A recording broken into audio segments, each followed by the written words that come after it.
Welcome, everybody, to the Cotuit Kettleers pregame show on our Kettleers Broadcast Network. I'm sorry, that's the Kets Broadcast Network. Alongside me, Ben Fisher, I'm Zach Kaplan. The Kettleers taking on the Bourne Braves tonight in a crucial game that is for the Western Division as it lies. Right now, the Kettleers and the Braves battling back and forth for that fourth and final playoff spot.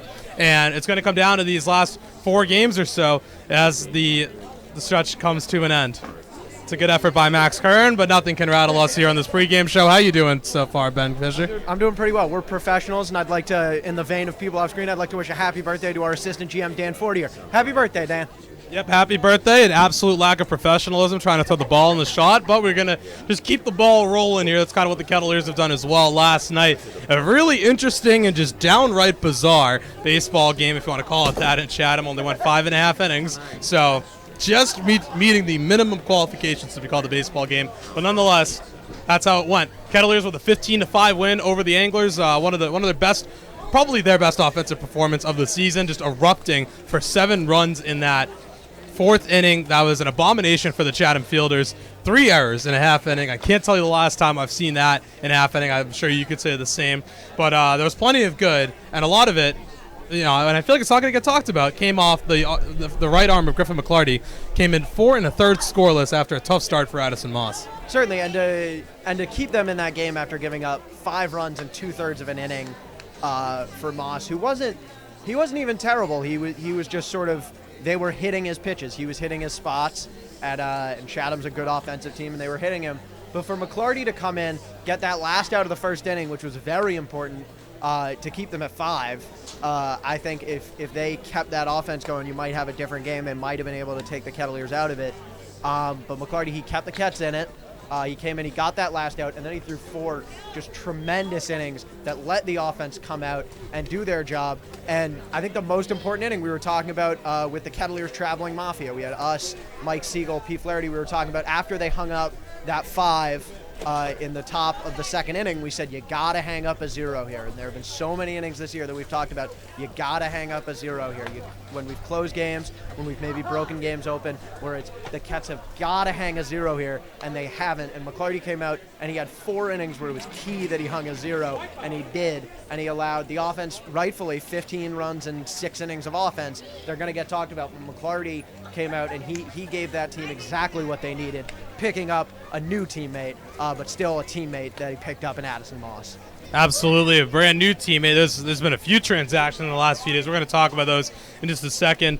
So 15 runs there, and they're back to 500, the Kets are, and this division race seems to be shaping up. Again, it's them and Bourne. 3 games left between the 2 teams alone, 2 of which are going to happen in the next few days here. One each at Durant Park, one at Durant Park coming up next weekend, and then 2 at Lowell Park in the next 3 days. One of these a makeup, one of these actually in the schedule, a scheduled off day. So many of those have been taken away from the Cats. But just got to play the schedule as it lies, as we once learned from Shooter McGavin back in 1996. Let's talk about some transactions here for the Kettleers. It's been 4 players that are not walking through that door the rest of the way, and all 4 of them, or 3 of them that is, are pitchers. 1 in the field, Thomas Dillard, going back to Oxford. He's going to train with Ole Miss before he gets into the fall ball.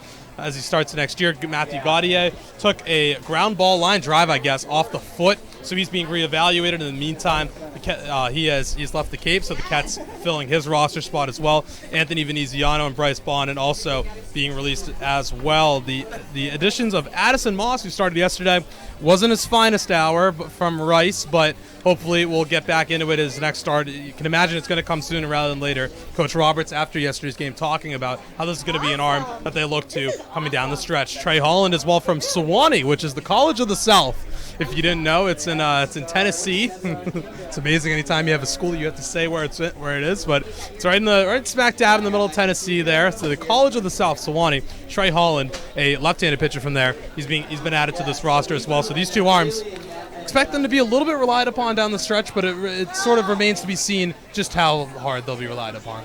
Yeah, definitely. There's a reason that there's 2 flip sides to this. There's a reason that they ended up in the Cape. They're obviously they're primo arms, even though Holland, Sewanee. We're going Sewanee. We're going Sewanee. All right. He's from Sewanee. Obviously, when you put him up against guys who are from the UCLAs, the Arizona States of the world, he looks like he could be overmatched. So there's a reason he got added this late and no team picked him up for opening day. But also on the flip side of that, yeah, there's a reason that he was brought up here, because this coaching staff, and it's a solid coaching staff. They're good evaluators of talent. They're good developers of talent here in Cotuit. And there's a reason they thought these two guys were worth picking up at the end of the season. Obviously, they haven't been any Cape League team's first choice, but you can't always have your first choice. And this team has seen that we've picked up guys that we didn't originally envision contributing, and they've turned out great. Zach Bierman was not originally on the roster. He's been tremendous. Will Robertson was not even a permanent player, and now we're going to talk about the lineup soon, but he's in the leadoff spot today. That's a great call. Will Robertson has been just tremendous. He's been, I would say, you could argue he's done the most for his stock out of anybody on this team, and he wasn't a permanent player to start. So I think overlooking these guys is a mistake, but I also think putting too much blind faith in them right at the beginning is a mistake. So I think sort of moderation and seeing, not relying on anything too much before you've seen them, and really rely on what you've seen so far and see how often and in what kind of situations you want to go back to these two guys, starting or out of the bullpen. Let's talk about that Cotuit lineup, and believe it or not, by a divine miracle of all miracles, this is the first time all season they've used the same lineup in back-to-back games. So count your lucky stars, cash your lottery tickets, what have you. It's the first time. The very first time. And the lineup goes as follows. It's Will Robertson leading off, playing right field, followed by Zach Bierman, the designated hitter, in the 2 spot. Garrett Woolforth back in there in the 3 spot, catching today for Zane Collins, who we'll talk about in just a little bit. Michael Tolia in the cleanup spot, playing first base. The big grand slam from him yesterday. See if that can get him going as he tries to inch towards that Mendoza line. Duke Ellis in the 5 spot, playing center field. Corey Wood in the 6 spot at second. Salvatore, his middle infield teammate, at shortstop, batting 7th. Brady Smith going to the left side of the infield, batting 8th, playing 3rd, and rounding things out, Peyton Burdick in left field from Wright State in the 9 spot, all for Zane Collins, who's on the mound.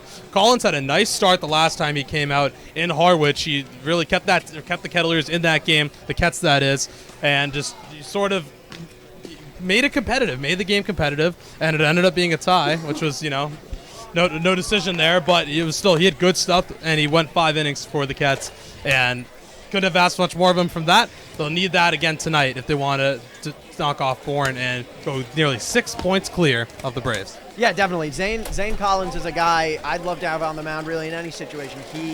Coach Roberts always loves to talk about guys who compete, and Zane Collins goes out there and competes. I think just sort of we've gotten to know him pretty well. And he's in addition to being a great guy, I have never once seen him phased. I'll see him on the days he's not starting. He's engaged in the game, but he's loose. When he gets out on the mound, he sort of cranks up the intensity a notch, but he doesn't let anything get into his own head. I've never seen him looking down on the mound, looking like he's lost composure, looking out of his element. And that velocity has inched back up, which I know has to feel good. He was starting the season excited to touch 84. He was touching 88. His last time out, and that velocity coming up, and if he can keep that velocity moving up and not lose that sink action, that's huge for him. So I think he's definitely a guy for a big game like this with a lot of division ramifications. He's a good guy to be thrown today. We're going to talk about those ramifications in just a few moments, but first let's talk about the Bourne Braves, who come in 15-19-1 on the season with 31 points. It's the basement of the West Division, but they're right on the tails of the Kettleers. A win today puts them 2 points back of the Ketts for that final playoff spot in the West. Let's talk about their lineup today. Harvey Shapiro putting out the following 9. Zach Peak on the mound. We'll start with him, of course. Zach Peak from Winthrop. So not your typical baseball school, but he's out there. We're going to talk about his repertoire in a second. Tyler Fitzgerald leads off, plays second today. Anthony Prado in the 2 spot, playing shortstop. Jared Triolo batting 3rd, playing 3rd. Spencer Brickhouse, the All-Star Game co-MVP, in the cleanup spot, playing first base. Lyle Lynn doing the catching for Peak in the 5 spot. Ashton Bardzell batting 6th, playing center. David Langer in the 7 spot, playing left. Jake Gorella in the 8 spot in right. And in the 9 spot, a late all-name team finalist, I would argue, Danny DiGregorio, the shortstop. He's from Staten Island, and every bit of it from what the Bourne broadcasters were telling us before the game. So that's the lineup they're putting out there, and this Bourne team, Going to be honest with you, Ben, they're kind of going through the motions during the pregame. It was kind of an interesting display of a team that still is in the playoff race, but doesn't really seem like it when you kind of look at them. Yeah, they don't jump out at you in any way. I was looking over the statistics, sitting up in the press box before they got here, and none of the statistics jump out. They're sort of from 4th to 8th in most statistical categories, and I said, well, maybe I'll see something about it when they get out on the field. And yeah, like you said, they just they don't look like a very cohesive team yet. They look they look like an all-star team, which is sort of what the Cape League is. It's a compilation of great players from all over the countries. But normally they come together and you see guys with intensity, sort of working hard, knowing that this is a league where winning and performing well can do incredible things for them. And they're sort of they're moving through like it's an all-star game. There doesn't appear to be a ton of intensity or cohesion, and they have the talent. I mean, yeah, you said all-star game MVP, Brickhouse and Triolo both have been tearing the cover off the ball when they've been on this season, and they've been on a fair amount. But they don't. This as a team. They don't come together as a team to make anything really impressive, and they haven't yet become what I think the sum of their parts can be. Yeah, that about accurately describes it. With that said, though, their record, not an accurate interpretation of how they played against the Kettleers so far this year. 2-1. The Kettleers got a close win at Durant Park earlier this season, but the Cats are 0-1 here at Lowell Park against the Braves. So looking for their second win here to try and even the season series. They've sort of had their numbers so far, but you could argue Bourne, it seemed like, was a little more invested and maybe perhaps a little more physically in the playoff race the last time these two teams met a few weeks ago. Yeah, to drop the way they've dropped, losing 2 of 10, it's a snowball effect because you lose a couple and then you're slogging, you're taking long bus rides across the Cape. They're not the worst summer league, but still driving 55 minutes in an unair-conditioned bus to Orleans or to Brewster, and then to lose that game. It just it becomes more and more of a slog, and then as you get more into that slog, even if you're trying to pick up the intensity physically, you're not there anymore. You lose your legs. If you're a pitcher, you're not having your best stuff, and then you're not playing your best, and you're losing more games, and it snowballs. So I think that 2-8 is certainly, it's not every single game they come out and they play badly. They play badly one game, they try to pick it up the next game, but they're one game further behind the schedule where they want to be. So I think it's really tough, and it makes games like this where they can pick up important ground in the playoff race so important, because they can pick up the points, they can pick up the momentum, and they can maybe pick up some confidence, which I think would be incredibly important for a team that's 2 of their last 10. Yeah, they need it badly in more ways than one as they head into tonight's game with the Cats. It's a camp night here, as you can see to our right, probably. A lot of kids here, a lot of fans here. The dugout mauled basically by parents, kids alike. So definitely you can feel the atmosphere a little bit of this building up to be a pretty big game. One where the Kettleers can go 6 points clear of Bourne. Again, that theme is so important because to have a 3-game gap on anybody in this league seems insurmountable, especially with less than 10 games left, which is the case. Coming off of Sunday's All-Star game and yesterday's win over Chatham for the Cats. Bourne had the day off. But here's how the standings look coming into today. YD getting a big win in Hartford, Connecticut earlier today, 5-0 over Wareham. Puts them up to 48 points on the season, 22-11-4. Again, the highest mark in the Cape League. 6 points clear of Hyannis for the Cape League equivalent of the hockey's President's Trophy. Of course, that's known as a curse. It's interesting, actually. A quick side note here. The President's Trophy in hockey is considered a curse that, it's impossible to win the Stanley Cup if you have it. Similar things can be said for the number 1 overall seed in the Cape League. It has not happened since the current format where the top 4 teams in each division make the playoffs. It has not happened that the number 1 overall team has won the Cape League title. So pretty interesting. It definitely speaks to the parity of the league, but pretty wild that that's the case. Yeah, I mean, you can look. You don't really need to look at any league history pages. All you have to do is go back in your memory 1 year and look at Brewster coming in at 500 and making a run for the championship. This league, and Coach Roberts has talked about it and we've talked about it, every single team has talent. Every single team has the talent to beat any other team in this league on any given day. If they come out and get a good performance from their arms, you get a day like yesterday where you hit 2 home runs and hit about 5 balls off the wall. So it's writing off any team can be tricky. So I think calling it a curse might attribute a little bit too much supernatural influence on summer baseball. But it's certainly it's incredibly interesting, and it speaks to the parity and to the depth of talent that we get to see every day here in the Cape League. So now this going deep into the standings here. YD 48 points. They're clear. It seems like they're pretty much. It would take an ungodly collapse. They already clinched a playoff spot, but even to lose the division would be something unforeseen at this point. With Chatham 10 points back after yesterday's loss at 38 points, but it seems like Chatham now 4 points up on Harwich with 34. Seems like they kind of have that 2 spot locked up in the East. It would, again, the 2 games there, but with 9 games left for most teams, anywhere between 9 to 11 games left for just about every team. It's going to be a tough deficit to make up for Harwich, who's pretty much locked into that 3 spot. They're 9 points clear of Orleans, and we got to talk about this for a second. The Brewster Whitecaps, folks, don't look. We've dismissed them, and they're going to make us look really dumb if they can come all the way back and overtake Orleans for this final playoff spot. The lead is now at 2. 2 points separate the Firebirds and the Whitecaps in the East Division, so the drama's certainly building there as Orleans, they've lost 5 straight now, and Brewster seems like they're in prime position to really sneak in and shock Jamie Shevchik, their coach, along with the entire rest of the Cape League, with a potential appearance in the Cape League playoffs, trying to defend their title. Yeah, and we got, when we were in Chatham last night, we got a visit from our good friends on the Orleans media team, and they just seemed in disbelief that they were still competing for a playoff spot. To drop 5 in a row is obviously a shock, but to look up at those standings, because I think, and I can't speak for Orleans, but I think if I was Orleans, I would have sort of been in this mindset of, okay, we're chasing Harwich, but we're so clear of Brewster. We're so much better than they are. We've played so much better. We're gonna play so much better. We're gonna even improve and just move to another level from them. Then to look back and they're 2 points behind you and you've lost 5 in a row, it's incredible. And they didn't even seem. It was sort of like watching Marshawn Lynch walk in after the Malcolm Butler interception, where he's just smiling and shaking his head of, oh man, I can't believe what's going on right now. So yeah, it's got to be frustrating for Orleans. I mean, the media guys, they're not on the field getting beat 5 nights in a row, but they're invested as we are in our team. And I think if Orleans misses the playoffs, and they're the only team that I think Brewster could catch, and if Brewster catches them and takes them out of the playoffs, that's going to be a tough one to live down if you're those players and those coaches, because Brewster gave you every opportunity to pull away, especially early in the season, and to not take it is really criminal.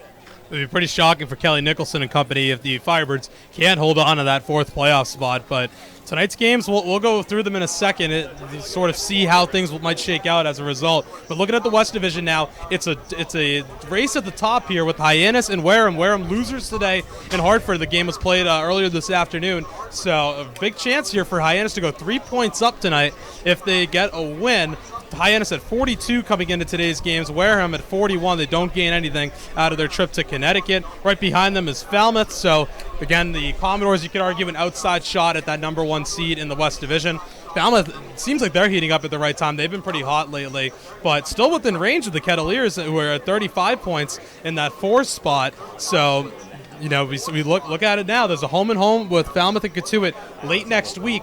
If the Kets can stay within 4 points, could take it all right in a home and home right there, and that would be a big head-to-head swing and potentially a huge Western Division swing. And of course, right on the heels of the Kets are Bourne with 31 points. Again, we're beating the dead horse, but it's the storyline going into today's game. It's a chance to go 6 points clear of that Sacco spot, if you will, in the Western Division.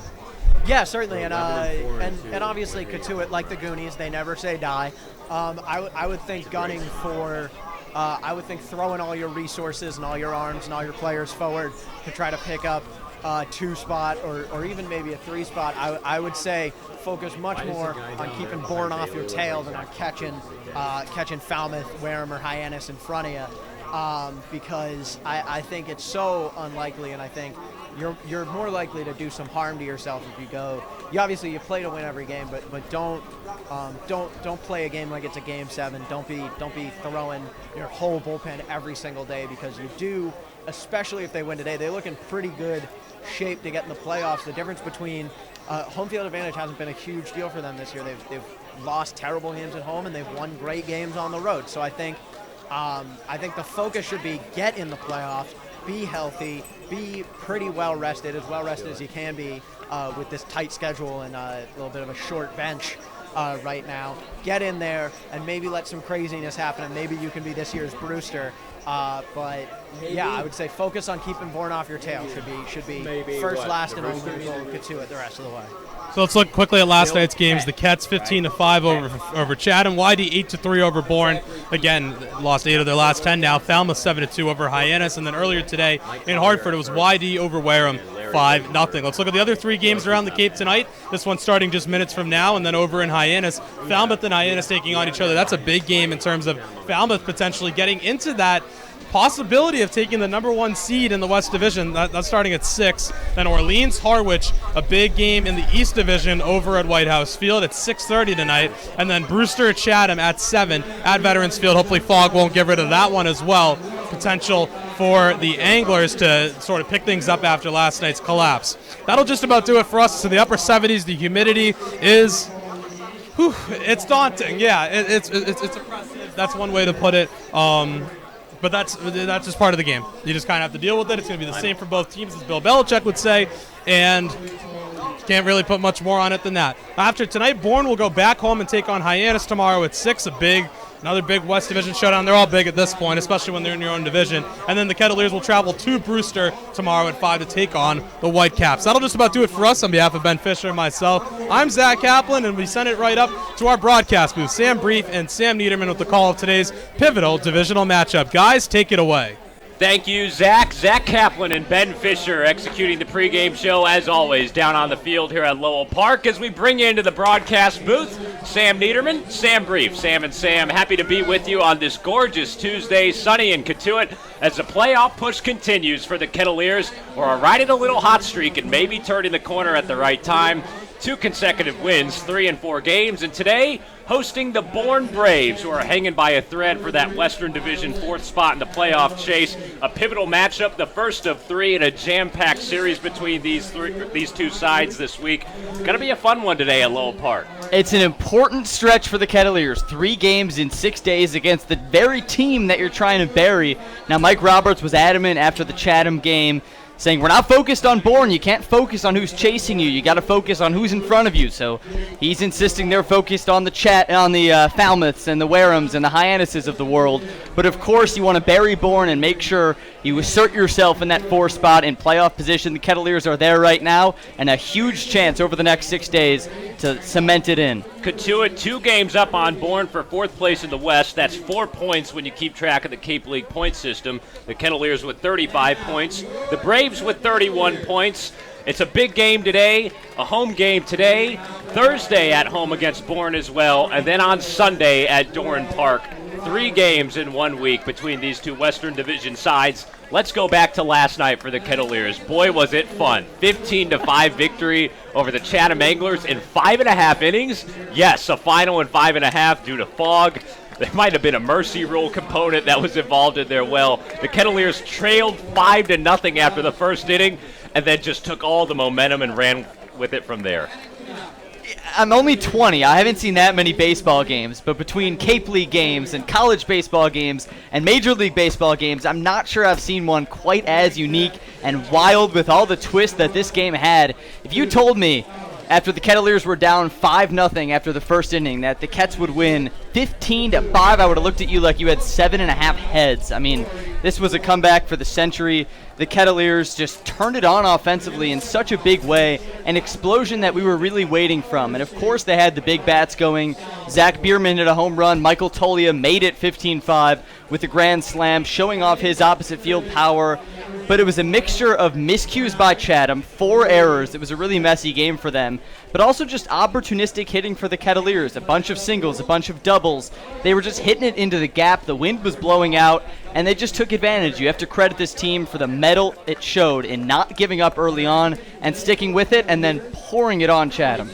How about the Bourne Braves today? Let's talk about the opponent a little bit. Desperate times for the Bravos. They come in 2-8 in their last 10 games. They endured a stretch recently where they lost 7 consecutive games. A team that has really fallen from grace at 15-19-1. Today's a must-win, you would say.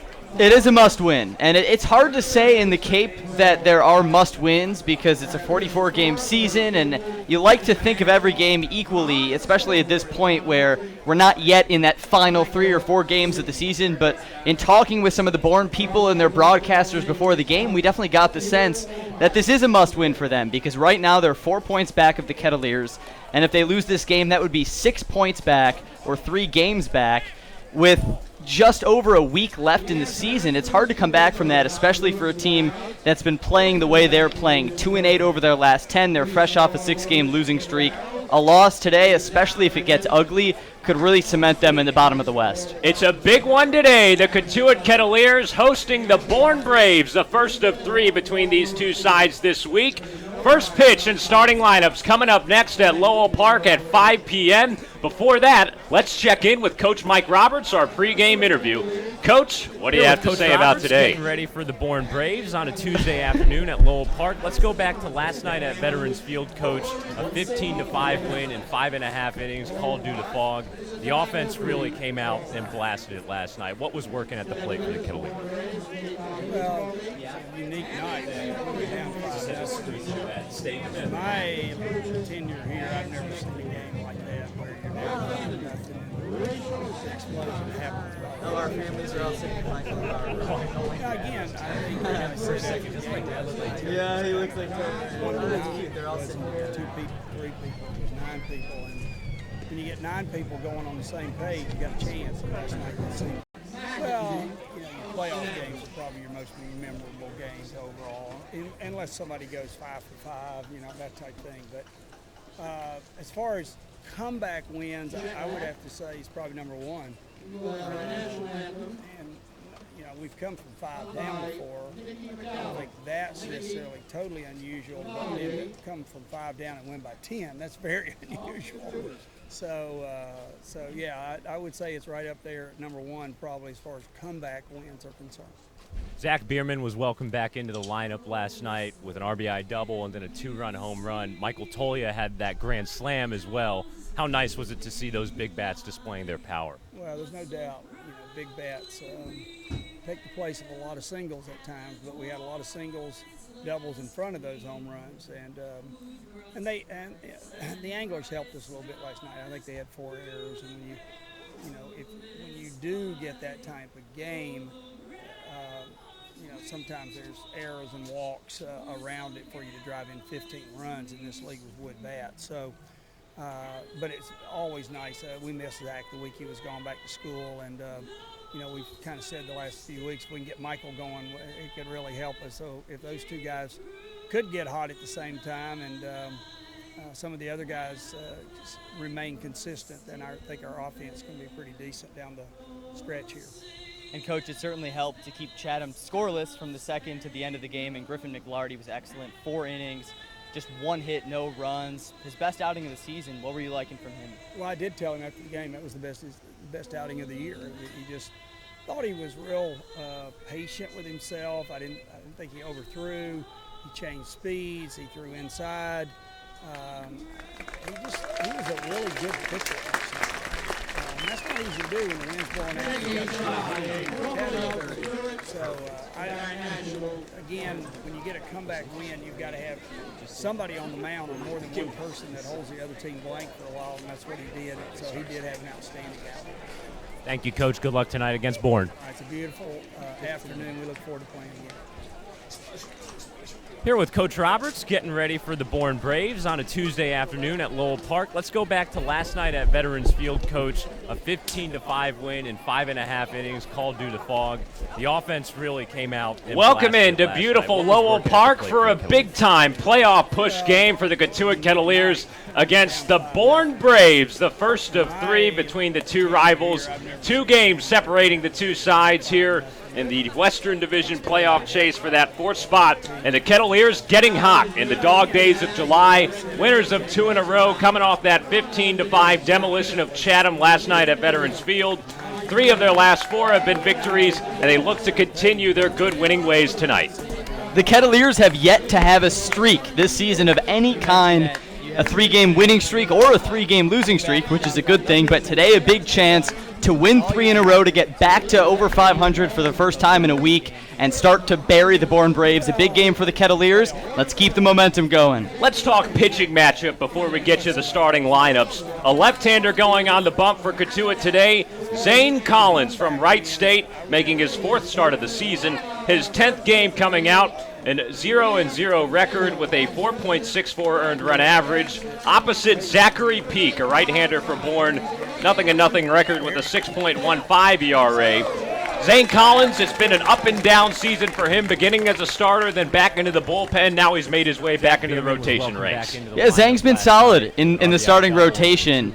Ever since he came back as a starter, it's clear that he's made some adjustments to get his pitch location under control, and that was the key. His kryptonite has been the walks, but in his last couple games, he's really been solid. His last start, just 2 walks to 5 strikeouts. He held Harwich to just 1 run and 4 hits in his 5 innings that he threw. He's starting to get that under control, and you can see his mojo is back. A returning Kettleer, so he knows how this goes. He knows what it's like in the middle of July when you're getting tired and all the teams are getting tired and you have to rise above. And I've been impressed with him, and he has a big chance today to shut down Bourne. The Kettleers looking to keep the pedal to the metal here. Winners of 3 of their last 4. 1-2 against Bourne on the season. The last time these two sides got together back on Monday, July the 9th. That was in the middle of that 9-game stretch before the Fenway Park workout. And it resulted in a 9-3 Bourne Braves victory at Doran Park. Back at Lowell Park for just the 2nd time in this matchup this season. And the Kettleers looking sharp in the home white pinstripes, trimmed in maroon as usual, in front of a big-time home crowd. Tuesday afternoon with sunny skies overhead. Lowell Park looking as pristine as ever with a full crowd on the third base grandstand. Very buzzing atmosphere as folks file in. The concourse with the Kettleers kitchen. A great atmosphere for some baseball here today. Let's get you the starting lineup for the visiting Bourne Braves. Coached by Harvey Shapiro in his 16th season as manager. His starting 9 sounds like this. Tyler Fitzgerald, the second baseman, leading off. Anthony Prado, the shortstop, batting second. Jared Triolo is the third baseman, batting third. Spencer Brickhouse bats cleanup and plays first base. Lyle Lynn is back in the starting lineup as the catcher. He bats fifth. Ashton Barzell in center field, batting sixth. David Langer is the left fielder, batting seventh. Jake Garella, the right fielder, batting eighth. And Danny DiGiorgio is the shortstop, batting ninth. Once again for Bourne on the road, Fitzgerald at second, Prado at short, Triolo at third, Brickhouse at first, Lynn behind the plate, Barzell in center field, Langer in left field, Garella in right field, and DiGiorgio is the shortstop. Behind their right-hander, Zachary Peak, who will get the start and come out in the bottom of the first inning. Zane Collins, the southpaw, making his fourth start of the year for the Cotuit Kettleers. A 4.64 ERA in his second season.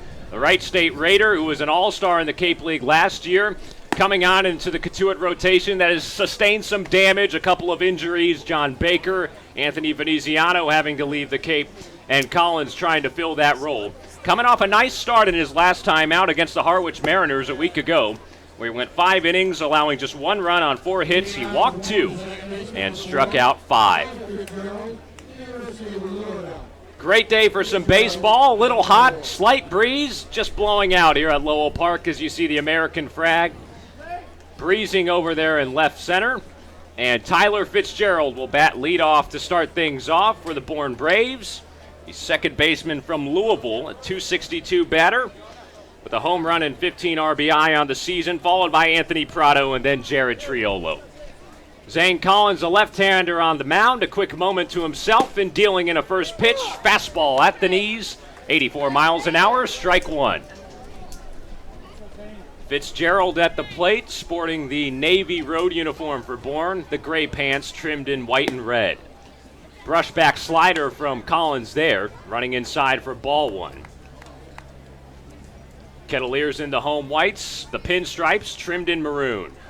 Collins 1-1. Hit in the air, soft little hanger in shallow right field. That'll be taken by the second baseman, Corey Wood. Just a step beyond the dirt, 1 down here in the opening frame.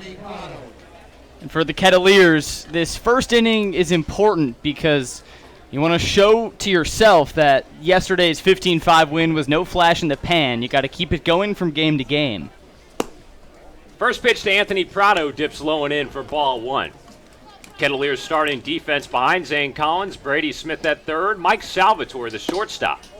As Zane misses away with a sinker, 2-0 the count to Prado. Corey Wood is the second baseman, and Michael Tolia the first baseman. Wind up into 2-0, slashed off foul to the right side by Prado. Outfield, the same from last night. Peyton Burdick in left, Duke Ellis in center field, Will Robertson in right field, and Garrett Wolforth is the catcher to work with Collins today. One out, top of the first, and the 2-1 to Prado. Sinker that slaps high above the belt. Ball 3, as Collins will go off the rubber, adjust his pant legs, and collect himself. Just underway between Cotuit and Bourne here at Lowell Park. The 3-1. Fastball, tipped off foul at the plate, and the count will run full. After a little dramatic spin of the ball, as that ball sort of hugged the line up the first baseline, and Garrett Wolforth, the catcher, had to tap it to confirm that it was a foul ball. Heads up by Prado, though, to just sprint to first, because that ball could easily spin back into play, and then he'd be safe at first. Well, with Wolforth just watching the ball. That's heads-up baseball. Prado, the shortstop out of UConn, 250 batter with a home run and 8 RBI. Here's a full count pitch. Up and away, a one-out walk, and Bourne with their first base runner of the afternoon. And I've seen crazier happen with those foul balls. Did you see there was a video last year of a Japanese baseball game where someone hit a little foul tip kind of ball down the first base line? It was all the way near the dugout and then did like a 180 and rolled back into play. I did not see that. I feel like all kinds of crazy stuff happens in those Japanese league games Yep. with the baseballs. Yep. So a runner on for Bourne here in the visiting half of the first. One out, and now Jared Triolo takes a slider over the plate for strike one. Kettleers infield. Shifted slightly with Corey Wood, the second baseman. Favoring second base much more with a big gap on the right side of the infield. Tolia holding on the runner at first. Collins 0-1. Good sinker away, 89 miles an hour. 0-2 to Triolo. Cotuit coming off that 15-5 win over Chatham at a foggy Veterans Field last night. As Collins comes set from the stretch, his 0-2. Little weak ground ball on the left side, foul. Bourne lost to YD yesterday on home turf. 8-3 was the final. A 5-run fifth from the Red Sox did them in. And the Braves have lost 8 of their last 10 ball games. Still in the hunt for a playoff spot. 2 games back of Cotuit with 3 to play against them this week. The 0-2, slider down and in. Ball and 2 strikes to Jared Triolo, the third baseman from Houston, who's had a stellar year. He was an all-star, 276 batter, 4 home runs, 23 runs driven in. He was 1 for 4 yesterday with a walk in the loss. Collins from the stretch, his 1-2 just pierced off foul, as Triolo swung under a slider but was just able to get it off the top part of the bat to stay alive, and it looks like he might have broken that bat as he makes a slow walk over to the first base dugout, and it looks like he'll ask for a new weapon of choice. Nobody really helping him out there in the dugout as Lyle Lynn sort of looked at it, gave a prognosis of some sort, and now Jared Triolo gets a new bat, similar to the one that he was working with to begin this at-bat. Black on the barrel and then the natural color as he grips it with the white and red Franklin gloves. Pick over to first from Collins to check on Prado. No score on the top of 1. 1 out and a runner on for Bourne. Collins, the lefty from Wright State, looks in, gets his sign, comes set, closed off. 1-2, tailing away. 2 balls and 2 strikes to Triolo. First base coach for Bourne today, Joe Lincoln, who's on the bag with Prado, who takes his lead. Harvey Shapiro, the veteran manager, at third. The 2-2 whipped in the air and down in the left center gap from Jared Triolo. A 1-out single to move Prado up to second, and Bourne starting a little rally here in the opening half. Yeah, good hit from Triolo. And for the Bourne offense, they've also got to get going early. These first 2 innings are important. They didn't score through the first 5 innings against YD. That's been their struggle, as they get down early. But a big chance for them here with 2 runners on, and their MVP at the plate in Spencer Brickhouse. Spencer Brickhouse from Eastern Carolina University, batting from the left side with 2 runners on and 1 out here in the visiting half of the first. Collins' first pitch to him is a slider that tails way outside for ball 1. Brickhouse, the All-Star Game MVP back in Harwich on Sunday, a game in which he performed to the tune of a 2-for-2 day, home run, double, and 2 runs batted in. And he gets a hold of one here. Fly ball that's sinking into right field, down for a base hit. The runner at third is held up. Prado gets a stop sign from Harvey Shapiro. And Will Robertson doing a nice job to get that in quickly for Cotuit. But Spencer Brickhouse doing what he does, just a little bloop single to load up the bases with 1 out here in the top of the first. Robertson had a chance at that initially, but he just lost it in the sun, and that's one of the tough parts about playing right field at Lowell Park is you're going to be in the sun pretty much up until the 7th or 8th inning. That's the last part of the field to be in the sun, and there it's beating down on him. Now Lyle Lynn, catcher from Arizona State, a returnee for this Bourne Braves squad. Takes a breaking pitch for ball 1. Bases loaded, 1 out in the first inning of play. No score, but Bourne knocking on the door. The 1-0 from Collins. Sinker missing low and away. 2 balls and no strikes to Lynn. Bats from the right side.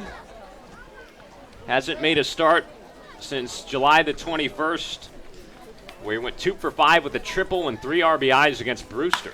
Grounds 1 towards short here. Salvatore, backhand pick, over to second for 1. The relay from Wood in time to retire Lynn at first. 6-4-3 double play. Kettleers spun up by Zane Collins on the mound. And what a play, Mike Salvatore to get out of a bases loaded threat here in the top of the first. And we're scoreless as the Kettleers will come to the plate. Bottom of the first inning coming up next. This is Cotuit Kettleers baseball here on the Cape Cod Baseball Network.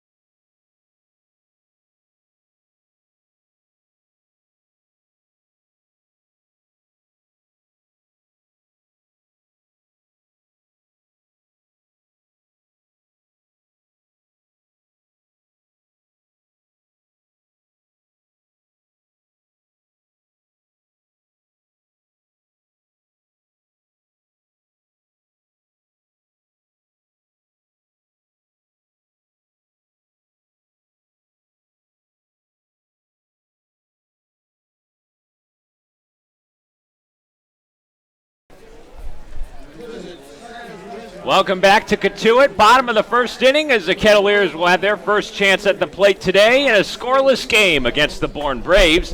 Let's get you Mike Roberts starting 9, the same as last night in the 15-5 victory over Chatham. No changes for the offense, and it's pretty simple for the reason why. Lineup, if you missed it last night, sounds like this. Will Robertson, the right fielder, batting leadoff. Zach Bierman is back. He's the second man in the order as a designated hitter. Garrett Wolforth, the catcher, bats third. Michael Tolley is the first baseman batting cleanup. Duke Ellison, center fielder, he is batting fifth. Corey Wood, the second baseman, batting sixth. Mike Salvatore at shortstop batting seventh. Brady Smith bats eighth and plays third. And Peyton Burdick batting ninth, playing in left field. Once again for the Kettleers, Robertson in right, Bierman at the DH spot. Wolforth the catcher, Tolley at first, Ellison center, Wood at second, Salvatore at short, Smith at third, and Burdick in left field as Zane Collins was the starting pitcher in the top of the first inning, getting out of a bases-loaded jam. A 6-4-3 double play turned by Mike Salvatore and company. Big defense to keep this one a scoreless ball game. Big defense. That was a clutch double play. Pretty much the best case scenario to force that ground ball to short. Good job by the middle of the infield turning it. And as far as the lineup is concerned, I love to see the same exact lineup. Mike Roberts likes to switch up his lineup, keep his guys on his toes, but easy to recognize after you score 15 runs in 5 innings, you got to put the same guys out there in the same spots, and that's exactly what we get, starting with a red-hot Will Robertson. No score as we enter the bottom of the first. Robertson, Bierman, and Woolforth, the same three that started it last night for Cotuit, due up here against the right-hander Zachary Peak, 6'3", 205 pounds, a rising junior at Winthrop University, as he gets the call for Bourne today, making his 4th start of the season, his 7th game appearance on the year. And he gets back into the starting rotation, winding up and delivering to Robertson, who hacks at the first pitch, fouling it towards the third base grandstand and out of play. So the Kettleers get out of the top of the first inning. Double play, 6-4-3 with the bases loaded. And now the offense with their first chance after that 15-run outburst last night. Robertson lasering one down the left field line, but it'll get out of play foul. Just behind a fastball from Peak, but Robertson down in the count, 0-2. Here's the windup in the 2-strike offering. Ground ball turned foul on the right side, and Robertson sticking with it at the plate. The starting defense for Bourne, Jared Triolo at third base. Anthony Prado is the shortstop. Tyler Fitzgerald at second base, and Big Spencer Brickhouse at first. Lyle Lynn is the catcher. As here's the 0-2 from Peak. Upstairs, 93 miles an hour on a fastball for ball 1. The rest of the Braves defense in the outfield. David Langer in left, Jake Garella in right field, and Ashton Bardzell in center. Robertson fouling one back straight into the chain-link fence. 95 miles an hour on the fastball that time from Peak, and that's his trademark, good velocity. He's a flamethrower. We'll see him go up to even 96 today. He can get a little erratic sometimes in his own head, but he can gas it. A 1-2 count on the Cotuit leadoff man here. The windup in the 1-2. Fastball called strike 3 at the knees. 96 mile an hour gas from Zachary Peak to retire the leadoff man here in the home half of the first. Good pitch from Peak, and for a guy who's primarily a fastball hitter, I know Mike Roberts wants to see his guys come out swinging. He's preached that this year. You got to swing, swing, swing, swing. And that time a fastball at the knees, one Robertson probably should have swung at, but it was coming in hot, 95. Now Zach Bierman, after the Robertson strikeout, takes a fastball down and in for ball 1. No score here at Lowell Park, bottom of the first inning. Kettleers getting out of a bases-loaded jam. And now at the plate, as a swing and a miss, fastball away as Peak able to beat Bierman there. A ball and a strike to the big power hitter who had a night last night. 2 for 3, a double, a home run, and 3 runs batted in. 1-1 just off the plate with a changeup. 2 balls and a strike. Bierman, the big DH from Coastal Carolina. From West Bend, Wisconsin originally, batting from the left side. The 2-1 turned foul down the right field line. And a 2-2 count. Packed house here at Lowell Park. Plenty of folks in the third base grandstand. Lots of hats, lots of sunglasses on a sunny day. Slight breeze as the green trees bristle in the outfield. A few clouds overhead. It is hot, and the Kettleers looking to stay hot. Bierman at the plate, asking for time. As Peak, the right-hander out of Winthrop, will get set with the black mitt. Wiggles it a couple times, now winds up. The 2-2, grounded towards first. Backhand pick Brickhouse. A toss on to Peak, who covers the bag in time for out number 2. 3-1 on the ground out for Bierman. 2 retired, and now Garrett Woolforth with the bases empty here in the bottom of 1. Still nothing doing in this ball game. Woolforth, the designated hitter, the catcher from Dallas Baptist University. Spring, Texas native in the Houston area. First pitch from Peak, called strike with a changeup over the plate to begin the at-bat.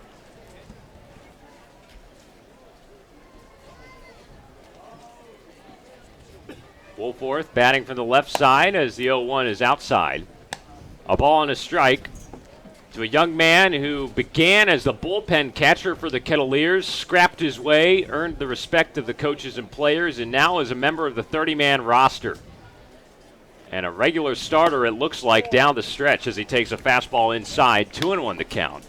6 for his first 20 with a home run, 4 RBIs. He was 2 for 4 last night. A rising senior at Dallas Baptist. Pretty darn good college baseball program as well. And really picking up Cotuit late in the season.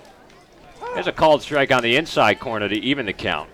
But how about Woolforth? The way that he's climbed the ladder and worked it up the hard way and now making an impact. And he's good. He's got a good bat. He's great defensively. We've seen him flash the power.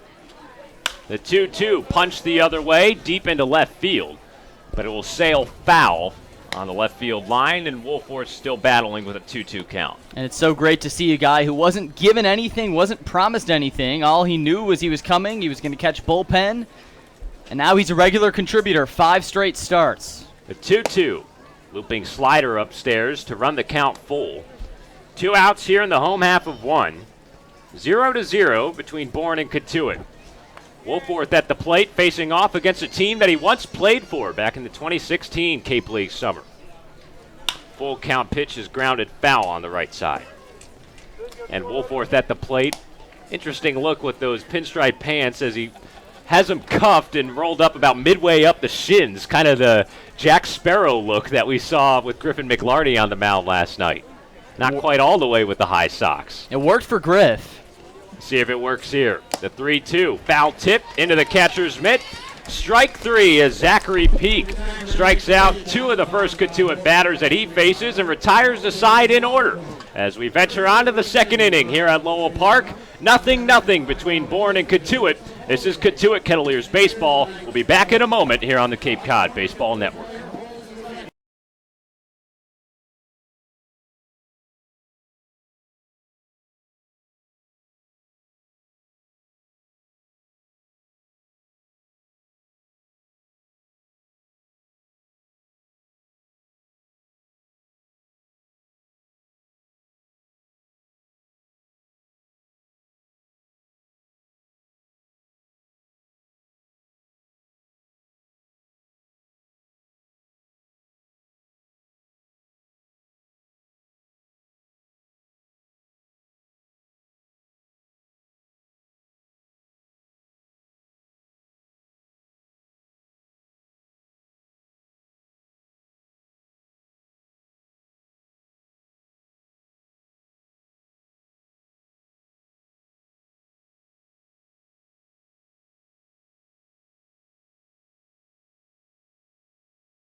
Back at it here at Lowell Park, inning number 2, and no score between the Bourne Braves and the homestanding Cotuit Kettleers. Welcome back as we bring you into the broadcast booth, Sam Niederman, Sam Brief, and our entire Kettleers media team. Happy to have you along with us. Hope you're doing well on this fine Tuesday as the Kettleers back out in the field behind their lefty, Zane Collins, who allowed 2 hits back in the first inning against Bourne, but got out of a bases-loaded jam with a 6-4-3 double play. He'll be facing 6, 7, and 8 in the Bourne order.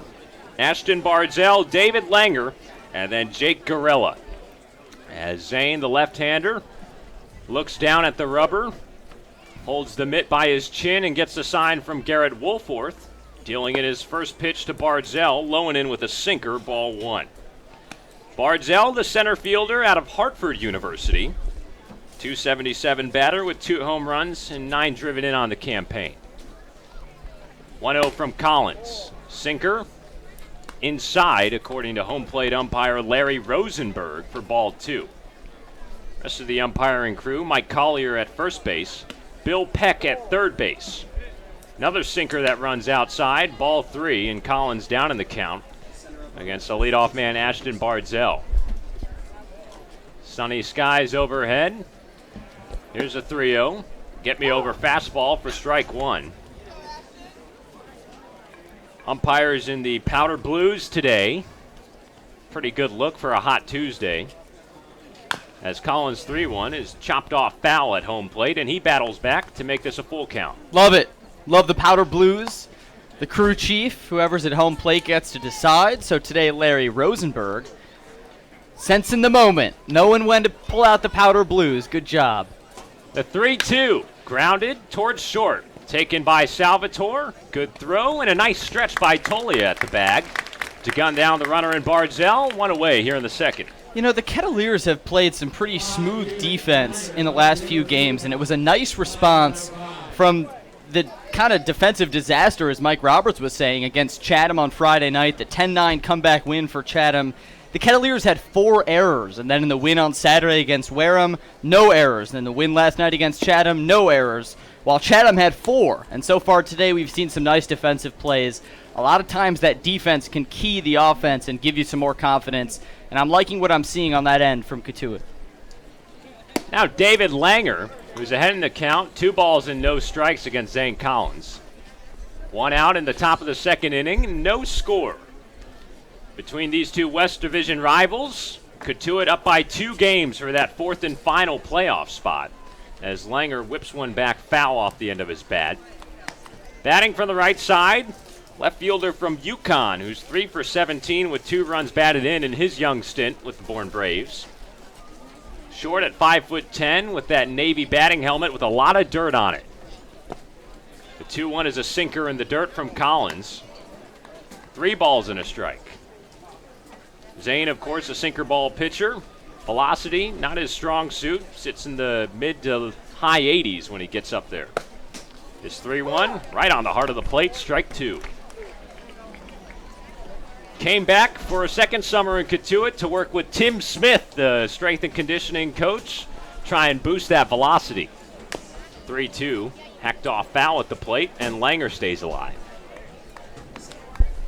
We always see Tim Smith's workouts before the games. I mean, looks intense. If I had any fastball velocity, I'm sure mine would go up with Tim Smith. He works them to a pulp. Full count pitch, just outside, and Langer draws a 1-out walk, the second one issued today by Collins. And Bourne will have a base runner here in the top of the second. So that's 2 walks, 2 base hits for Zane. Still no runs plated, so no real trouble, but Garrett Wolforth now on the mound, just talking through Zane. Let's get it under control. And now a little bickering back and forth between Mike Roberts from the Kettleer third base dugout and Larry Rosenberg, the home plate umpire. Roberts not happy with the balls and strikes on that last at-bat as Collins missed very closely with a sinker on the 3-2 pitch. Now a ground ball up the middle. 2 hops towards Salvatore, who hustles over to second, taps it for 1, and a good throw on to first for another inning-ending double play. How about Salvi flashing the leather up the middle for the Kettleers as Zane Collins gets out of the second. No runs on no hits, no errors, and a man left for Bourne as the Kettleers come back to the plate. Bottom of 2 after this break here on the Cape Cod Baseball Network.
Kettleers will have another chance at the plate against the right-hander Zachary Peak here in the bottom of the second.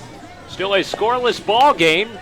2 inning-ending double plays turned by Mike Salvatore at short for Cotuit as they're able to strand another Bourne base runner in the last frame, and the heart of the order coming up 4, 5, and 6. A lot of pop due up with Michael Tolia to lead things off, and Duke Ellis and Corey Wood to follow. And Big Mike will step in and bat from the left side, the switch hitter out of UCLA, who gets a start at first base today.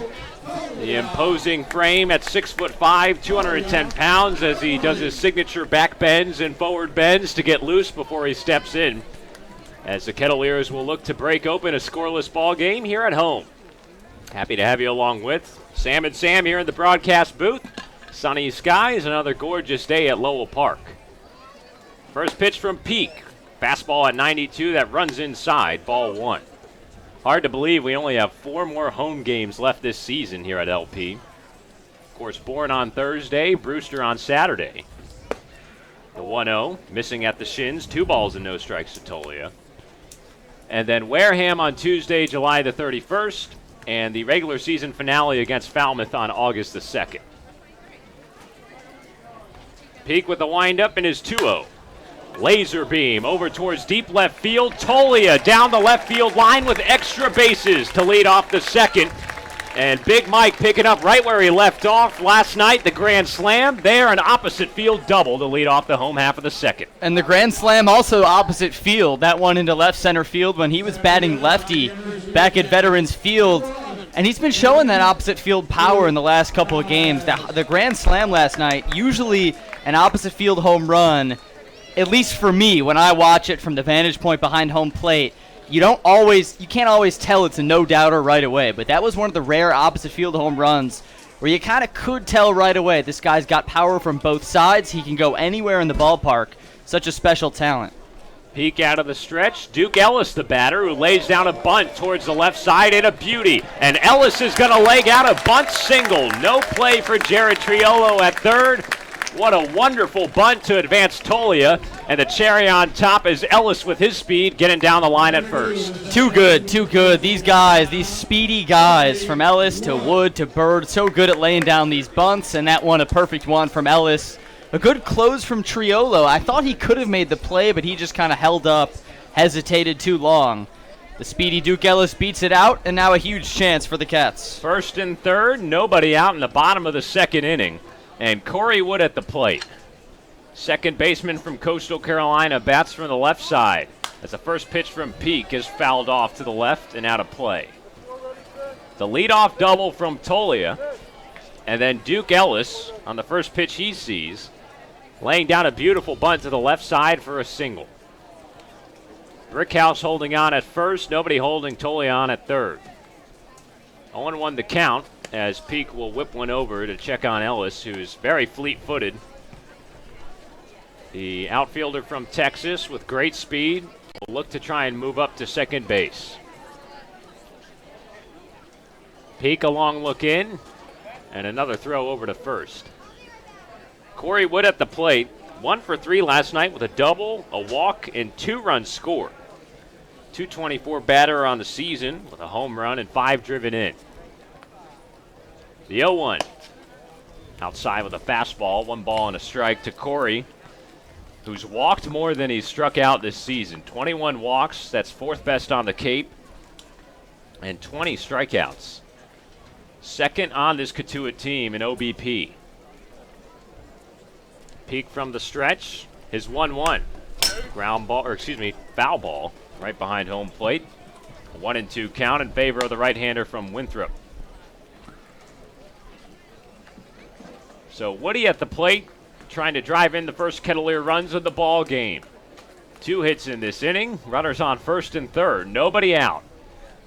Peak, the right-hander, on the mound. Comes set, closed off with the Adidas black cleats.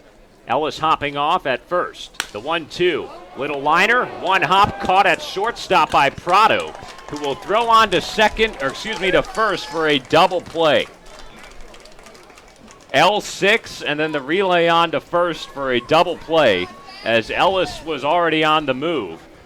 And just like that, 2 outs here for Zachary Peak. Boy, do you need it. That's a stinger. And for a Kettleers side, that's turned now 2 impressive double plays to the shortstop position. Prado engineers a nice one. And you can't blame Duke Ellis for going. Looked like a ground ball or a shot into the gap. Here's Mike Salvatore, who takes a fastball upstairs, ball 1. Still a runner on third in Tolia, but 2 down here in the home half of the second. Salvatore at the plate. Peaks 1-0. Up and away, 96-mile-an-hour fastball. 2 balls and no strikes to Salvi. Went over 3 last night, a walk and a run scored. Florida State shortstop has really added some pop into the lineup in terms of a middle infielder, hitting .258 with 11 driven in. Peaks 2-0. Called strike, good fastball. 2 balls and 1 strike. No score here in the bottom of the second, but a runner 90 feet away for Cotuit. 2-1. Line shot deep in the gap towards left center field. Salvatore will drive in Tolia with a 2-out double. And Salvi might try for 3. He's digging for it, sliding it head first, beating the throw easily. A triple for Mike Salvatore to give Cotuit a 1-0 lead here in the second. Love the hustle from Salvi. Pulling around second, just speeding into third, and a great hit into the gap. Fastball on the outer part of the zone. He brings his hands across nicely, powering it through. And how about this guy? That was his 10th RBI of the season. He's been such a nice addition for the Kettleers, and they get a run early. So Tolia's leadoff double not wasted as he comes around to score. 1-0 Cotuit, bottom of the second, and now nearly a balk call. Time called at home plate. A balk call indeed. Balk is the call on Zachary Peak, and Salvatore will finish off the last 90 feet of his journey and come home to score. 2-0 Cotuit. And now Harvey Shapiro, the Bourne manager, out of the first base dugout, disgusted with Larry Rosenberg, the home plate umpire. There's controversy as Zachary Peak was getting set to deliver the first pitch to Brady Smith, who's the new batter. With Salvatore on third, but a balk call issued behind home plate to bring home the run. Mike Roberts was barking for that call because there was some confusion in the beginning. He gets his wish. Salvatore comes home to score. Harvey Shapiro wasn't happy at all, but after all that, it's 2-0 Kettleers. First pitch to Smith. Fastball right down the heart of the plate for strike 1. Second consecutive game, the Kettleers get a run home on a balk. Last night in Chatham, one of the 15 runs. And it was this guy, Brady Smith, coming home on the balk. Off-speed pitch away for ball 1 to Smith. So Mike Roberts, with that runner on third, made sure that he came home to score. A balk call on Zachary Peak. And now 2-0 Cotuit, as Smith thought about offering at a fastball, but it's low for ball 2. Mike Roberts kind of willing him home on the balk. If I'm not mistaken, he kind of said, like, go down there. Just go down there and tap home plate. Smith hacks at the 2-1 and gets it through the left side of the infield on the ground. A 2-out single as Brady keeps the inning alive, and the Kettleers with 4 hits already in this inning.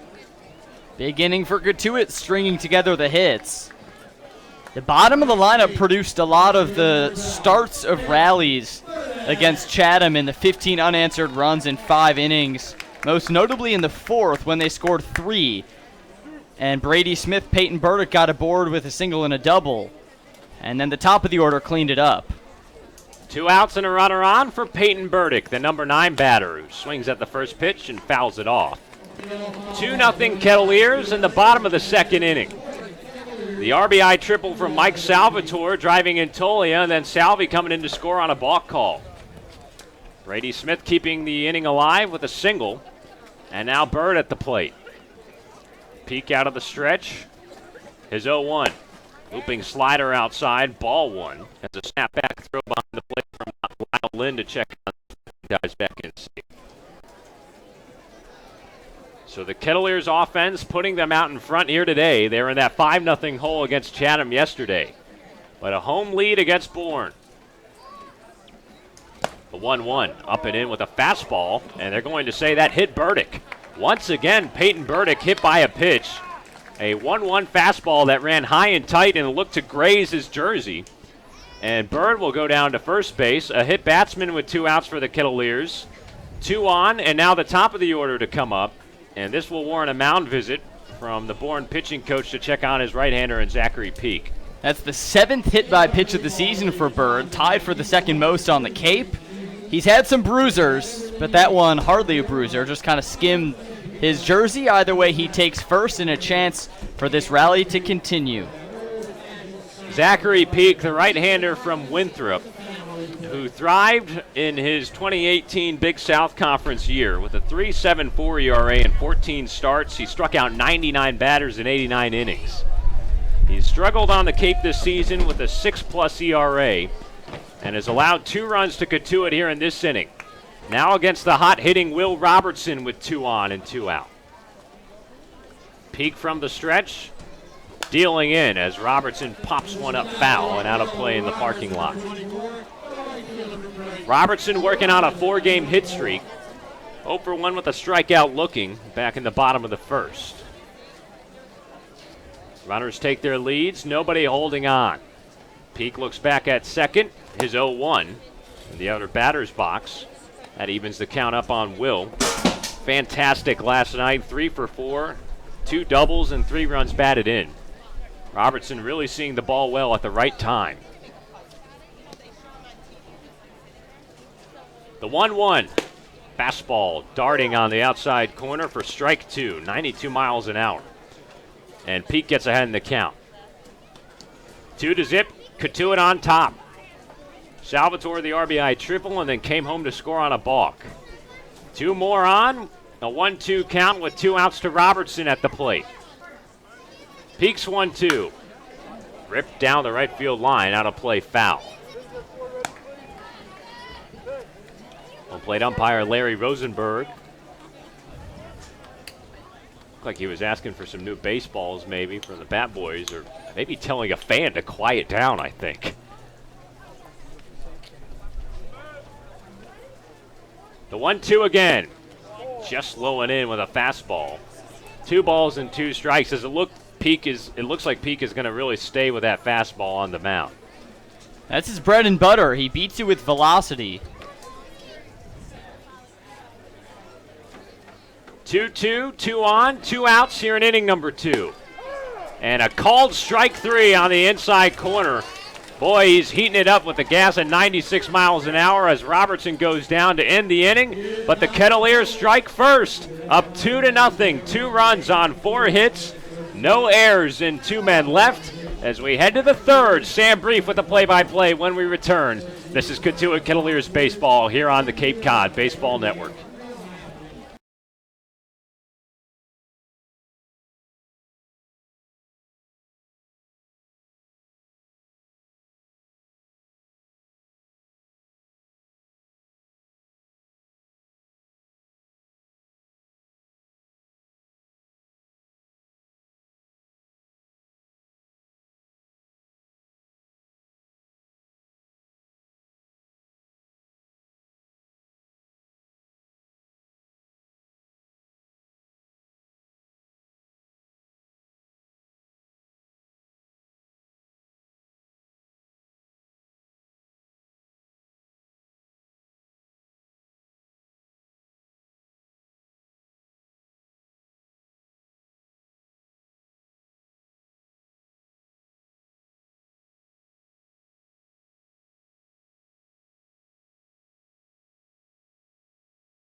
Ket's on top here at Lowell Park. 2-0 Cotuit over Bourne as we head to the third inning. Zane Collins, the southpaw out of Wright State, on to work this inning. He is the starter for the Kettleers.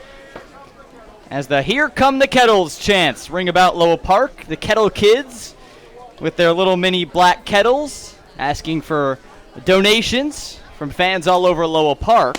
And the 9-hitter takes strike 1. That's Danny DiGiorgio, the DH out of Rutgers. In just his second game with Bourne, 0 for 4 on the season. As the Scarlet Knight takes strike 1. DiGiorgio, 6'5", 205, a rising redshirt sophomore at Rutgers. 1-1 is outside, ball 2.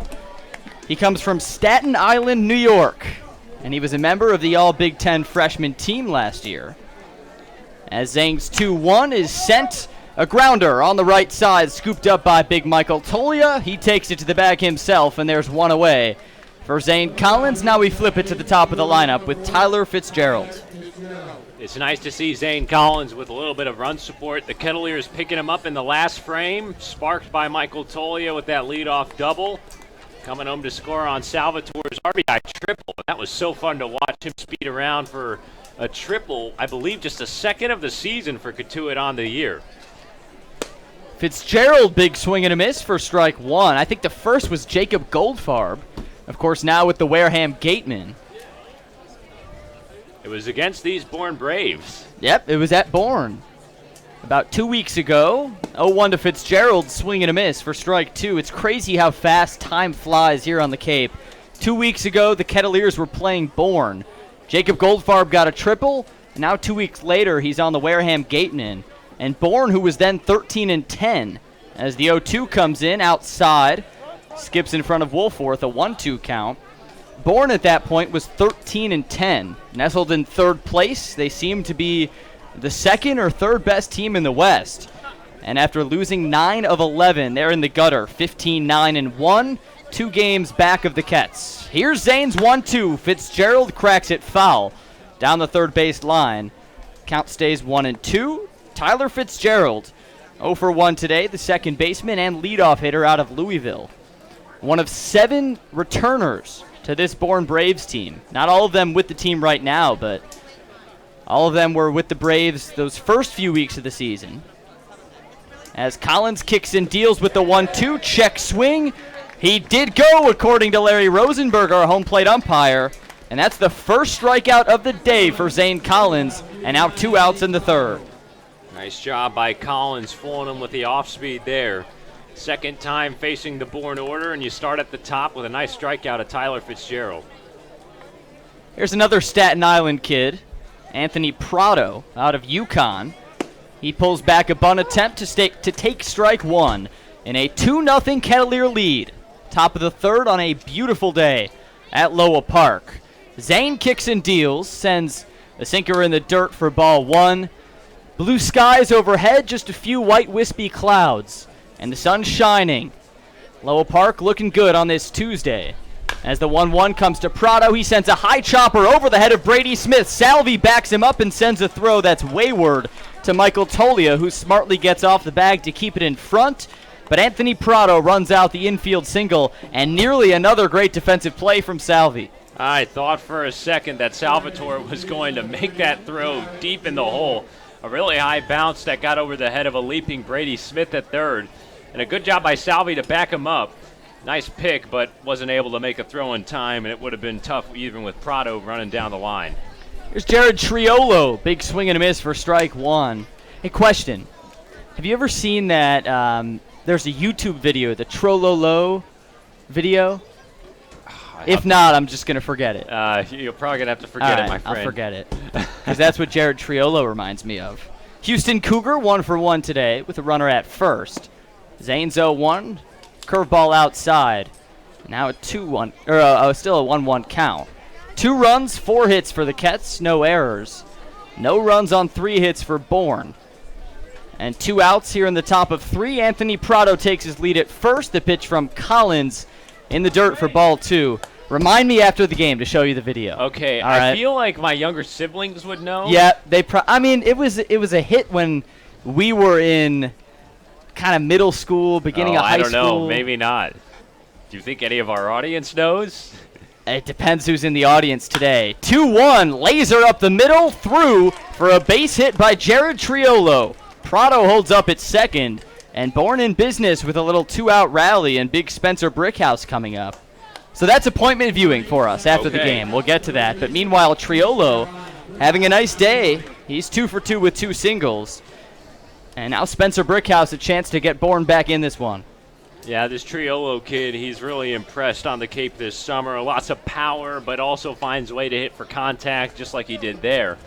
And a big spot for Cotuit. who have given up some 2-out rallies to Bourne this season. You don't want to let them get back into this ball game. The 2-0 lead, and Collins on the mound facing off against the Bravos' best hitter in Brickhouse. Spencer Brickhouse, the first baseman out of Eastern Carolina, steps in and takes ball one. A 1-0 count now. Runners on first and second. Triolo at first, Prado at second. Brickhouse, one of the best players on the Cape. Second on the Cape with 24 runs batted in. As he swings and misses at the 1-0, a sinker to bring the count to 1-1.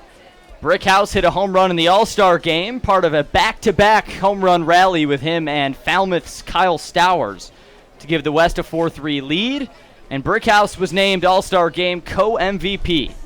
1-1 to the MVP in the dirt ball 2 from a former Cape League All-Star in his own right, Zane Collins, who was superb as a starter last year for the Kettleers, back for his second summer on the Cape.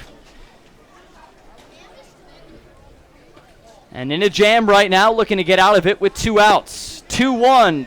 Good pitch on the outside corner. Called strike 2, and it's a 2-2 count. Brickhouse, a lefty, commanded a shift the first couple times these two teams got together, but now not as much of a shift. The second baseman, Corey Wood, playing a little deep on the second base side. Here's the 2-2, swung on, and it's tapped to Corey Wood. He scoops it up, throws to first, and there's out number 3. So another jam for Zane Collins, but no problem, he gets out of it. And it's still 2-0 Kettleers as we head to the bottom of the third here on the Cape Cod Baseball Network.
Kettleers leading the Bourne Braves 2-0. Sam and Sam here in the booth alongside Mason Horodisky and Bailey Hewson, our Kettleer media team. Thanks for watching or listening to this one. Only 4 home games after this. Hard to believe. 4 home games in the regular season. Of course, Kettleers will look to make a playoff push if the season ended today. They're safely in the top 4 teams in each division making the playoffs. Kettleers 4th right now in the West with the 16-16 record with 3 ties.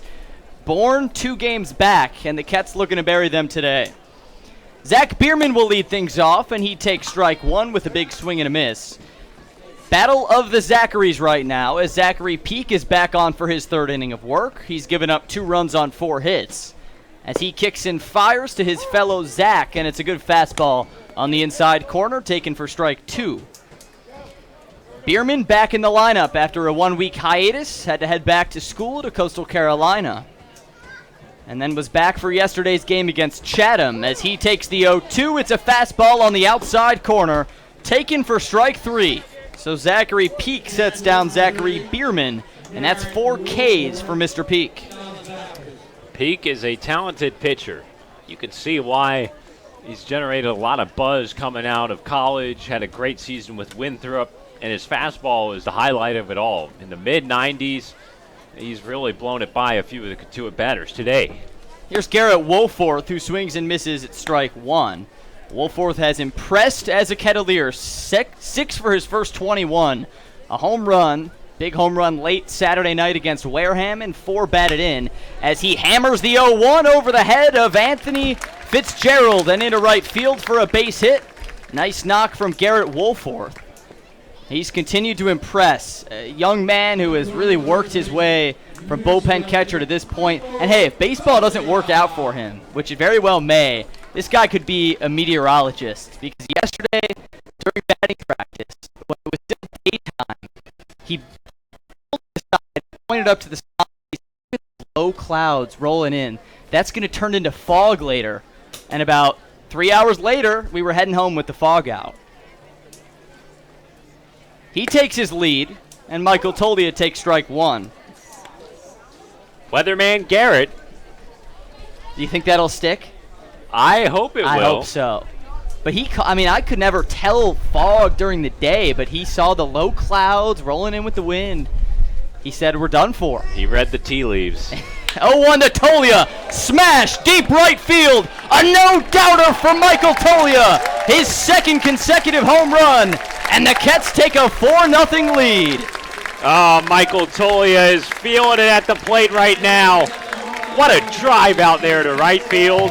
Pulled it just like Coach Mike Roberts would like from the left-hander. What a shot. What a play, Tolia.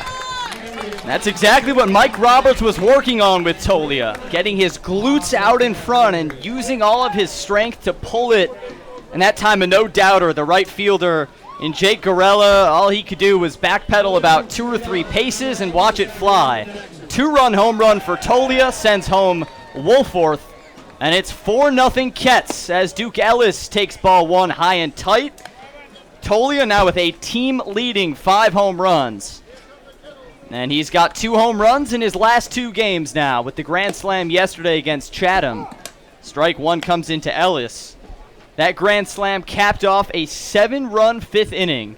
The second time this season the Kets have scored 7 in an inning. 1-1 to Ellis. Ground ball up the middle. Fitzgerald scoops, throws, just barely in time to get a speedy Ellis. And there's 2 outs. So that grand slam for Tolia, that was an opposite field home run, putting the Kettleers up 15-5. They scored 15 runs on 12 hits. Once down 5-0 in the first inning, and the Kets stormed back for the 15-5 win in a fog-shortened contest. Just 5.5 innings. The game called due to that thick Chatham fog that rolled in. The second game this season the Kettleers have had called due to fog at Chatham. And we talked to Mike Roberts before the game, if you missed our pregame interview. He said that was the most memorable comeback as Corey Wood swings and misses, a 1-1 count. In his 15 years in Cotuit, the most memorable comeback he's seen as the Kettleer manager. That's a lot of games, 44 plus playoffs times 15 years. He said he'd never seen a crazier comeback than that, to be down 5-0 so quickly, to score 15 unanswered, and then win in a fog-shortened game. Nothing quite like it. 2-1 to Corey Wood. Smashed foul, a 2-2 count. So Michael Tolia, the 2-run home run, and the Kettleers up 4-0. 4 runs on 6 hits for Cotuit, no runs on 4 hits for Bourne, on some good situational pitching from Zane Collins. Peak to Wood. Here's the 2-2, swung on by Wood, and this one a high fly ball, deep left field, carrying back to the track, and it's off the wall. A double for Corey Wood as he wheels around second and holds up there. Corey Wood, opposite field power to keep this inning alive with a good hit off the wall. And now Mike Salvatore a chance. Hey, how about Corey Wood taking that one for a ride deep to left field? Opposite field power. I thought that one might get out for a quick second, but it died just at the wall. The Kettleers really finding the ball well against Zachary Peak. 4 runs on 7 hits. Of course, Tolia, the highlight. Still cannot believe that home run. He is seeing the ball well. He's an X factor for the Kettleers. If he can really get going down the stretch here, Cotuit is a dangerous team. They're so much more dangerous when they have him in the middle of the order producing at the rate he has been over the last couple games. So the Kettleers have pounced on Zachary Peak, 4 runs on 7 hits, and we're just in the 3rd, and Harvey Shapiro has seen enough. Zachary Peak will give the ball over to his manager. Sit back down in the dugout, and a new pitcher coming in for Bourne will have the pitching change for you. On the other side of this break, a 2-run home run from Michael Tolia puts the Kets up 4. We'll be right back on the Cape Cod Baseball Network.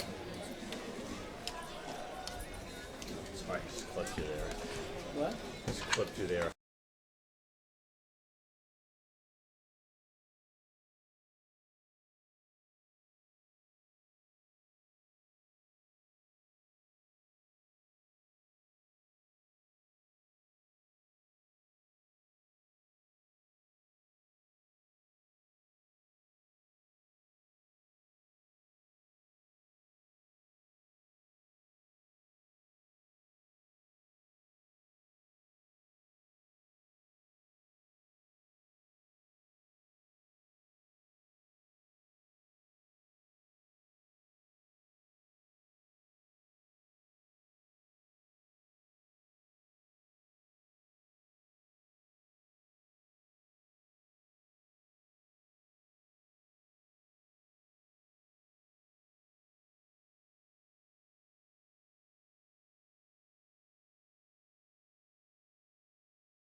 Back at it from Lowell Park. The Kets pouncing on the Braves early. It's 4-0 with 2 outs here in the third, and a pitching change for the Braves as Kyle Martin comes into the game.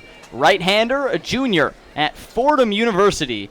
He's 0-2 on the season with a 7.31 ERA in his 9 appearances. He struck out 19, he's walked 11, and his last time out was on July 17th at Hyannis. He gave up 2 runs in 2 innings. And Kyle Martin comes on in relief of Zachary Peak, who the Kettleers jumped on early and often. Peak threw a 1-2-3 inning in the first. But then a triple that drove in a run from Mike Salvatore. A balk that brought in Brady Smith. Brought in Mike Salvatore. And then the 2-run home run from Michael Tolia. It's 4-0 as Martin enters. First pitch to Salvatore is a grounder over to the shortstop Prado. He fires across the diamond, caught by Brickhouse, and he applies the tag on Mike Salvatore.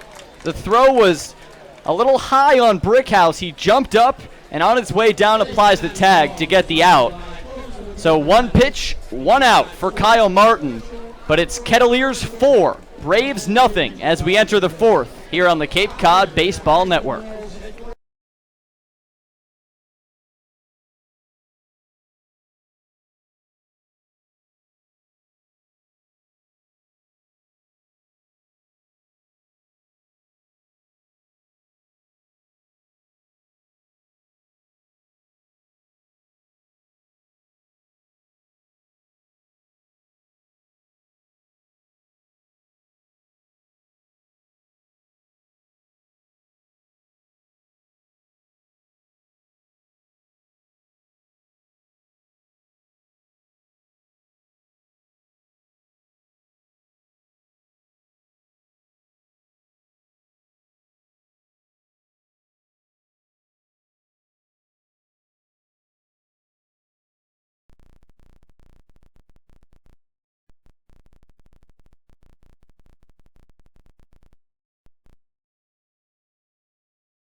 It's been Kettleer dominance early and often here at Lowell Park as the Kets lead the Braves 4-0 through 3 innings.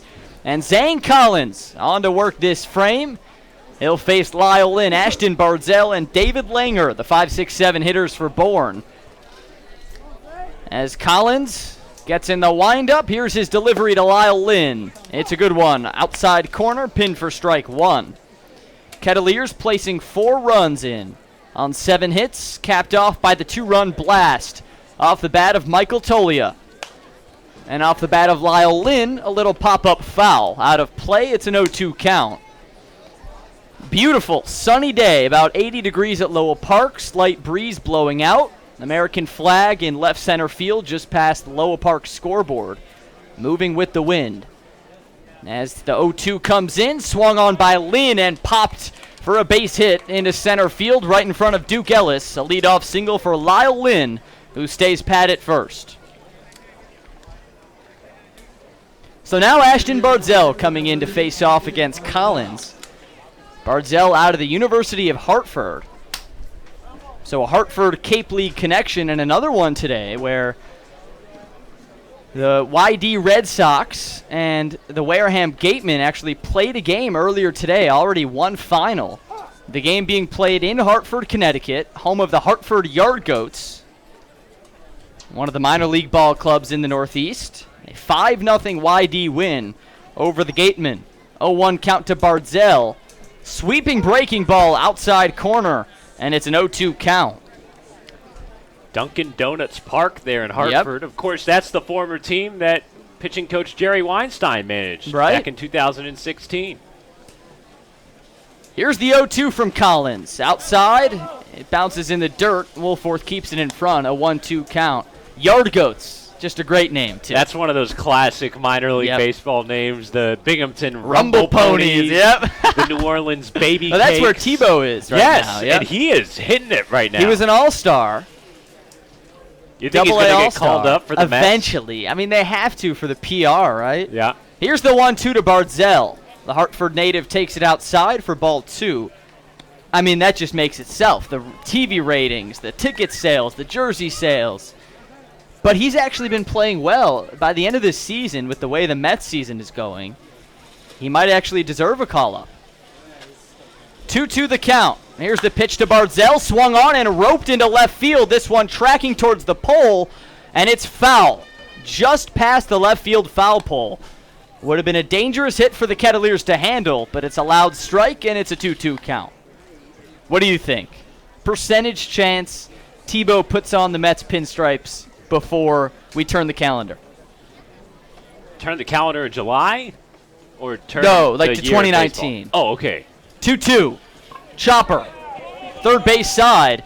Brady Smith charging in, but he'll let it roll at his feet. No play really there for Cotuit as it fell in between Zane Collins and Brady Smith. Another infield single as Ashton Bardzell is aboard. So give me your percentage. I'll say 70%. 70? Yeah, I'll say 70%. I think the PR is too good. A losing season for the Metropolitans, obviously. So it's going to be tough for them not to have the idea. Sports are entertainment at the end of the day, and it's a business. It's about revenue, and that's one way to make revenue in a year where they probably haven't made as much as they would hope for, with the team not being the product that you would desire. And it's incredible to me that Tim Tebow has worked his way up to this level in the minor leagues. It really is. And it's not like you're going to call up a guy who's hitting like 0-5-0 with no home runs. I mean, Tebow was a AA All-Star. He's hitting .273, 6 homers, 36 batted in. David Langer steps in and takes ball 1. So maybe we'll see the call-up. I was a big Tebow fan when he was with Denver. Maybe now he'll be a Metropolitan. No outs here in the top of the 4th. 2 runners on, Lyle Lynn and Ashton Bardzell. UConn's David Langer at the plate. He lays down a pretty bunt, third base line. Smith scoops. The throw is in time to get the out as it one hops into the glove of Tolia. So Smith, a good defensive play there to scoop and throw. Both runners move over on the sacrifice bunt. So now runners at second and third with 1 out for Jake Gorella. Oh, what a dig out there by Tolia at first. Blocked it right in the 5-hole, and nice play by Smith on the run. You'll take that play to get an out as Bourne moves up their runners into scoring position. A big spot for Zane Collins, who wants to get out of this. He's already got a 4-0 lead, so just focus one batter at a time. Here's Jake Gorella. Ball 1 comes into him. Gorella out of St. Louis, a Billiken, college teammate of Cotuit's Ryan Leffner. Gorella, a recent addition to the Bourne roster. He's 3 for 7 on the young season, and he takes ball 2 low with runners at second and third. Zane Collins has gotten out of 2 little jams today. Had the bases loaded in the first. 6-4-3 double play to get out of it and end the inning. And a double play to end the second. 6 unassisted with Mike Salvatore doing the job. But now runners on second and third. 1 out, and a swing and a miss there to make it a 2-1 count on Gorella out of Edwardsville, Illinois. He was a part of the All-Atlantic 10 team last year. One of the best players ever in the history of the St. Louis region. As the 2-1 comes in outside, ball 3. A lot of school records back at Edwardsville High School, which is in Illinois, but right near the Illinois-Missouri border, the East St. Louis area. He hit .570 his freshman season, single-season batting record for Edwardsville. 3-1 to Gorella, swung on and mashed into left, right under Peyton Burdick. He makes the catch, but now tagging home is Lyle Lynn. He'll be in there safe. The throw doesn't even come in, and Bourne has its first run of the afternoon, now 4-1. As Bardzell stays quiet at second, and the Kets trade a run for an out. 2 away now in the fourth. Nothing bad there. He's excited to see Burdick show off his arm. He's got a cannon from the outfield. That's one of his strengths in his game, his defense, and the throw cut off by Brady Smith to try and keep the now lead runner at second base, and they do just that. Here's Danny DiGiorgio. Pops up the first pitch from Zane. It's in the infield. Right side, Michael Tolia has it for out number 3. Minimal damage given up in that inning. Bourne had runners on second and third with no one out. Only plate 1 run on the sacrifice fly from Jake Gorella, and it's 4-1 Kets on top as we head to the bottom of the fourth here on the Cape Cod Baseball Network.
Sunny day at Lowell Park and a sunny day for the Kettleers offense as they look to make it 3 in a row, 4-1. The Kettleers over the Braves as Brady Smith digs in and takes ball 1 from Kyle Martin. I gotta say, we've seen some funky deliveries from pitchers on the mound. If you're watching on the live stream right now, get a load of Kyle Martin. That's weird. That's a weird delivery. Ball 2. If you're listening on Mixler and you can't quite see, he steps back with his back foot, or with his front foot, the left foot, all the way back to the side of the mound. Then he clutches it up high, and then has this kind of short arm T-Rex delivery as he sends in strike one, a 2-1 count now to Brady Smith. We have seen some funky ones. We saw last night Brock in Riley. Chatham, Brock Riley from Salem State had a weird delivery. And here comes the weird delivery. 2-1, strike, ball on the outside corner. It's a 3-1 count. So Kettleers up 4-1. Last run's coming in the bottom of the third on a 2-run home run from Michael Tolia. Here comes the 3-1 to Smith. Outside, ball 4, and a 5-pitch walk for Kyle Martin, who's on in relief of Zachary Peak. Martin out of Fordham University. 6'3", 210, right-hander with the funky delivery. One of the better arms out of the Fordham bullpen. He was freshman All-America by collegiate baseball his freshman season back in 2017. Distinguished honor for Mr. Martin, and now he'll face off against Peyton Burdick. Runner at first is Brady Smith. And Martin with the high Red Sox kicks and deals outside ball 1, and his motion out of the stretch is every bit as funky as the motion out of the windup. Holds the ball behind his back, brings it high in his glove, level with the brim of his cap. Now kicks and deals. It's a fastball outside. 2-0 count as Lyle Lynn, the catcher out of Arizona State, comes out for a chat with his pitcher. 2-0 count on Bird, who's reached once today on a hit by pitch in the second inning. Bird's had his fair share of bruises this season, 7 hit by pitches. That's second on the Cape, tied with Matthew Barefoot of Hyannis. Logan Wyatt leads the way down in Orleans with 9 on the season. 2-0 count, straight up defense. First base, Spencer Brickhouse holding on the runner, who fakes a steal attempt and watches ball 3 come in. That's Brady Smith. Looked like he was off and running, but then digs in and heads back to the bag, trying to keep this defense on its toes. 3-0 the count to Bird. Righty-righty matchup. Here's the pitch. It's a fastball down the middle, called for strike 1. Not as much velocity from Kyle Martin as we saw for Zachary Peak. Peak was peaking about 96 miles per hour. Upper 80s for Martin's fastball. 3-1, swung on by Bird. It's a pop-up in foul territory. Right field line. Gorella coming over. He high points it, and it bounces off his glove and into foul territory. So just a dropped foul ball. It'll be a strike, but a chance to get the out there, and Gorella just kind of missed it. Not sure if he lost it in the sun, but it seemed like it bounced off his glove and into foul territory. So full count now on Peyton Burdick. Left fielder out of Wright State, batting in the 9-hole. Brady Smith dancing with his lead over at first. Here's the full count offering. Swung on, roped over the head of the third baseman Triolo and into left field. A base hit for Peyton Burdick, and the Kets in business with no one out in the 4th. Bird's finding a way to get into rhythm. With Mike Roberts not changing the lineup today, you have the same starting 9, and these guys can get into a little bit of a groove, and Bird is one of them. Reaching base for the second time today. A nice poke into left, way out in front of a fastball, and took it with a lot of power.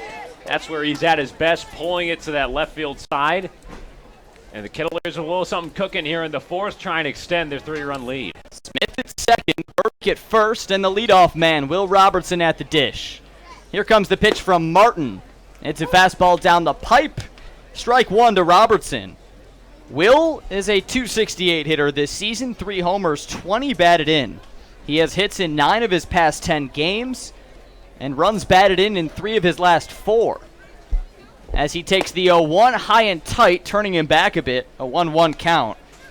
Last night, Robertson drove in 3 runs. He was 3 for 4 from the dish.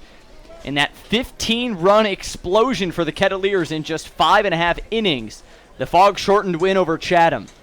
1-1 to Robertson. Ground ball up the middle. The second baseman flips it over to Prado at short for 1. Turn to first for 2. A 4-6-3 double play engineered by Fitzgerald, Prado, and Brickhouse. Now 2 outs, but the runner who was at second in Brady Smith moves over to third. And a chance for Zach Bierman to drive in run number 5. That's the 4th double play of the game. 4-6-3 double play that time. 2 double plays today from Cotuit, 2 from Bourne. And now Bierman steps in with the runner at third. Smith, the lead in the shadows on the green grass in foul territory. And Bierman in the sun takes a first pitch way high and tight. Screamer that brushes him back.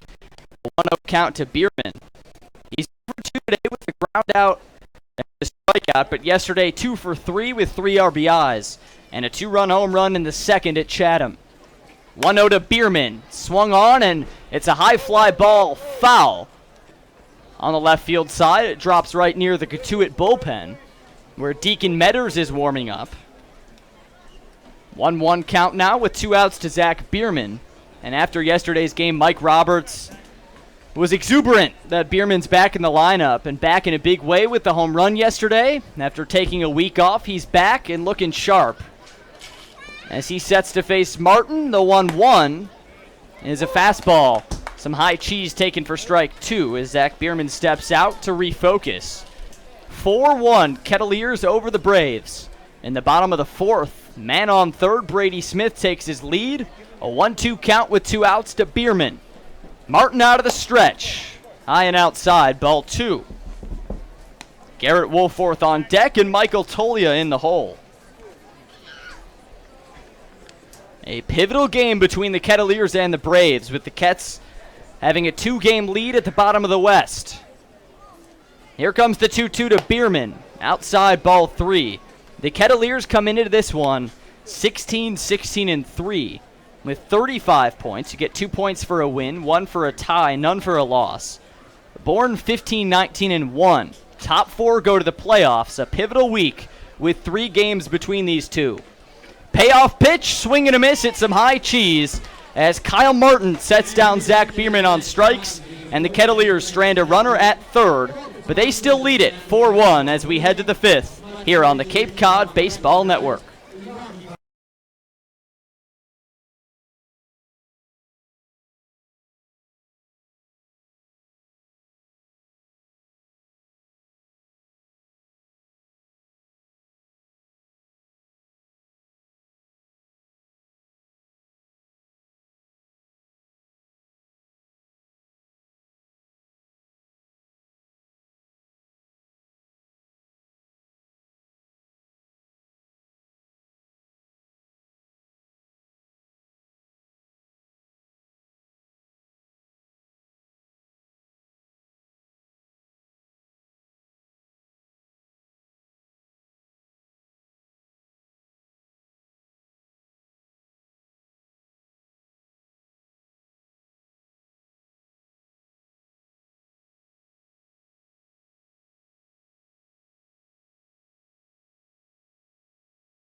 Welcome back to Cotuit. Top of the 5th inning, and Zane Collins settling in on the mound. He's only allowed 1 run on 6 hits against Bourne today.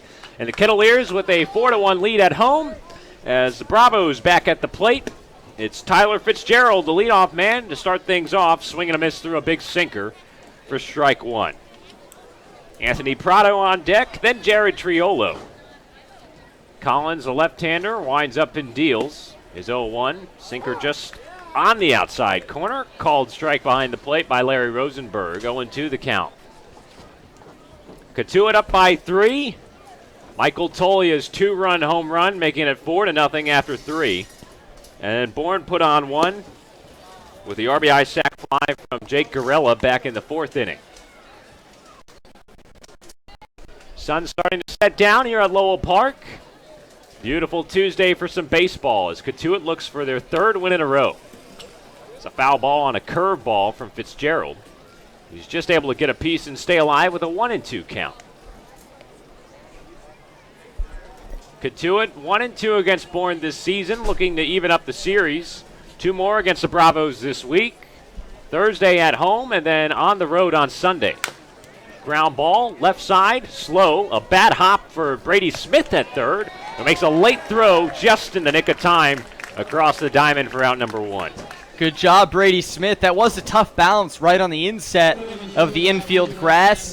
He kind of had to pick it out to his right, but then made a solid throw, and he's looked good over there at third. It's been kind of a revolving door this season for the Kettleers. Eric Jones and Ryan Reynolds, who both had to leave the Cape due to some injuries, were solid at third, but now Brady Smith filling in well, and he'll probably be there for the rest of the season at the hot corner. Anthony Prado digs in from the right side and takes a strike from Collins. 1 out here in the 5th, and the Kettleers up by 3. Zane missing outside with a sinker to even up the count. A little bit of shadows casting across the left side of the infield and into left field as Prado hacks at a high curveball and hits it out of play foul on the right side. How about Zane Collins today? Just 1 run on 6 hits. It's been the situational pitching. At times, the Braves have been tagging him for some hits, but with runners on, he's been dynamite. The 1-2 in the dirt, blocked by Wolford, and that levels up the count on Prado. Collins making just his 4th start of the season. He's come back strong after a stint in the bullpen, developing with Jerry Weinstein, and looking to lead his team to a victory here. Missed in the dirt with a sinker, and a full count now on Prado. Here's a 3-2. Jacked high in the air, deep left center field as Ellis sprints back to the wall. He runs out of room. A solo home run for Anthony Prado, and the Braves have cut the deficit in half. 4-2 here in the 5th. That one was absolutely smoked from Prado into a tough part to hit it out right near the Lowell Park scoreboard. It's 397 to center, maybe 380 or so to that area. No doubter from Prado and a good response to cut the lead to 4-2. So a 1-out solo home run to deep left center field from Anthony Prado, his 2nd home run of the season, making this a 4-2 ball game. As Jared Triolo will be the next batter. Still nobody on. And Collins will look to reset. First pitch to Triolo, down and in for ball 1. Triolo 2 for 2 on the day with 2 singles. And then, of course, big Spencer Brickhouse looming in the on-deck circle. The 1-0. Line shot right at Salvatore, who catches it at short for a quick out number 2. Good positioning from Salvatore. He's made some nice defensive plays today, and that time fortunate to have the hard hit ball right at him. Salvi's turned a couple of double plays. Makes a nice catch there. Now Spencer Brickhouse, who takes ball 1. Kettleers 4, Bourne 2. Solo home run from Anthony Prado, making this a 2-run ball game. Collins 1-0, swung on and missed. Nice sinker, cutting away from the left-handed bat in Brickhouse. A 1-ball, 1-strike count. The 1-1 in the dirt, ball 2.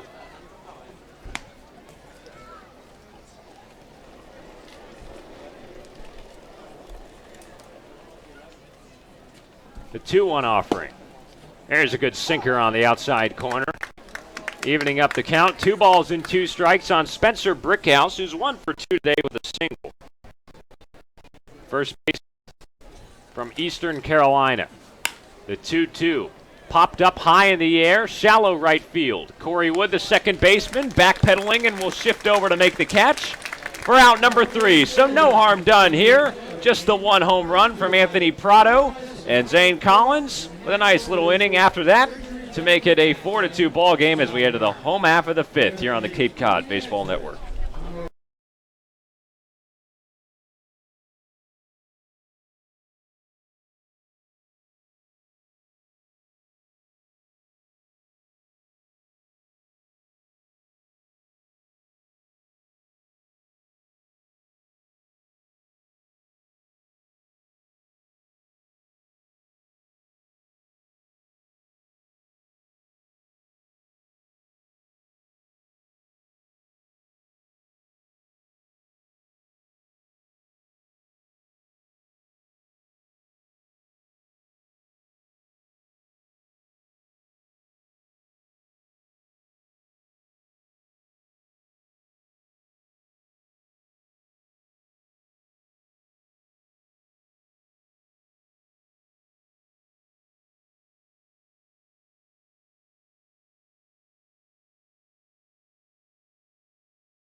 Michael Tolia bringing us back in from break as we head to the bottom of the 5th inning at Lowell Park, and the Kettleers on top, 4-2 against Bourne.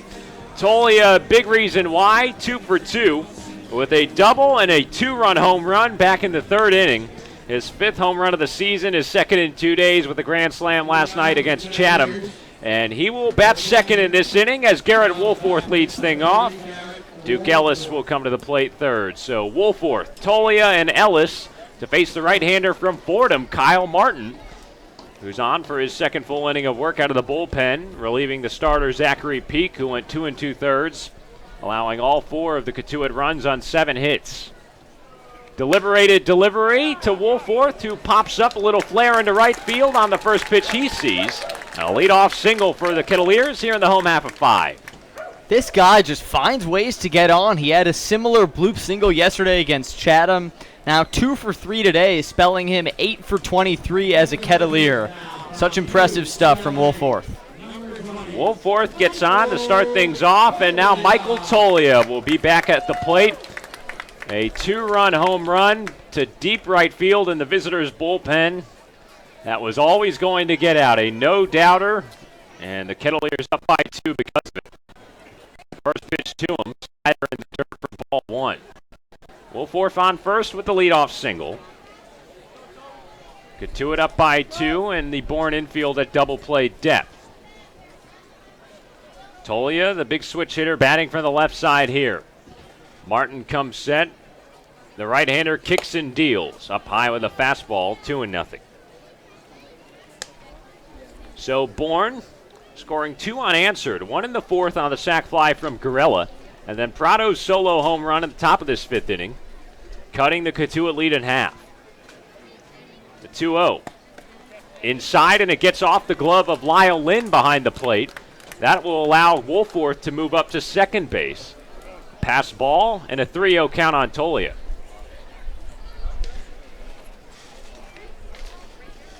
First mistake we've seen today from Lyle Lynn, the returning catcher for Bourne from Arizona State. As Cotuit with a runner in scoring position now in the form of Garrett Woolforth. And it's Tolia to try and convert.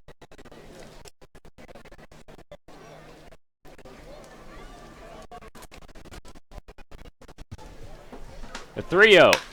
Ripped on the right side. Picked on a hot shot by Brickhouse at first, who will take it to the bag himself for out number 1. But a good piece of hitting from Tolia there to move up the runner. And Woolforth 90 feet away with 1 down here in the 5th.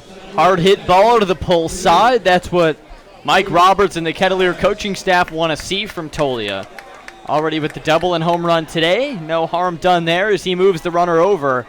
And a chance for Ellis or Corey Wood, who's on deck, to drive Woolforth home.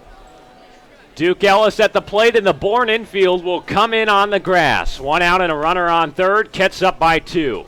First pitch from Martin, fouled back. Ellis, 1 for 2 on the day with a bunt single back in the 2-run second for Cotuit. His job is to hit a ball into the air, in the outfield at least, and try and bring home Woolforth.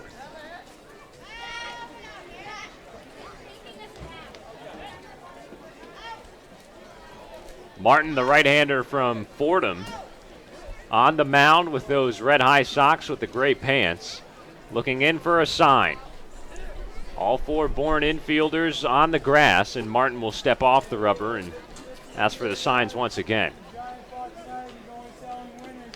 The right-hander with a very interesting delivery as he comes set, tapping his front foot from the stretch 1, 2, 3, and 4 times. Now the leg lift. Pitch out as they were trying to get Ellis, who might have thought about a bunt there. But it's ball 1, 1-1 count with a runner on third and 1 out. I always wonder with guys with a delivery like that, how do they learn? They just randomly do it and the coach takes it and runs with it? Does the coach teach them that specific delivery? Batting stances too. Remember Craig Counsell of the Brewers used to hold his arms straight and hold the bat over his head? The 1-1. Ellis takes. Good off-speed pitch for strike 2. Now maybe a bunt out of play, as Ellis is arguably the best bunter on this Cotuit team. With Woolforth 90 feet away. Mike Roberts might have been thinking about pushing a run across, using the bunt. But a 1-2 count likely takes that out of the question. Infield still in, 1 out. Runner on third, the 1-2. Ellis, a big swing and a miss. Big strikeout for Kyle Martin. And Ellis not happy with that one there as he fails to connect for out number 2. Yeah, that was good fastball there from Martin. High and inside, just had Ellis jammed where he couldn't really make contact, but he had committed to the swing too early. Corey Wood, a guy who had a knack for getting on base with the walks. He likes to punch it up the middle. Runner on third still with 2 away. First pitch from Martin runs inside, ball 1. Woody 1 for 2 today. Had a double back in the third, but was left stranded. Woolforth led off the inning with a single. Has moved all the way up to third. The 1-0. Nice slider on the outside corner. 1 ball and a strike to Corey Wood. Cotuit up 4-2 here in the bottom of the 5th. Looking for their first 3-game win streak of the season. Now would be a great time to get it. 1-1 way outside. Snapback throw down to third. Not in time as Woolforth dives back in safe.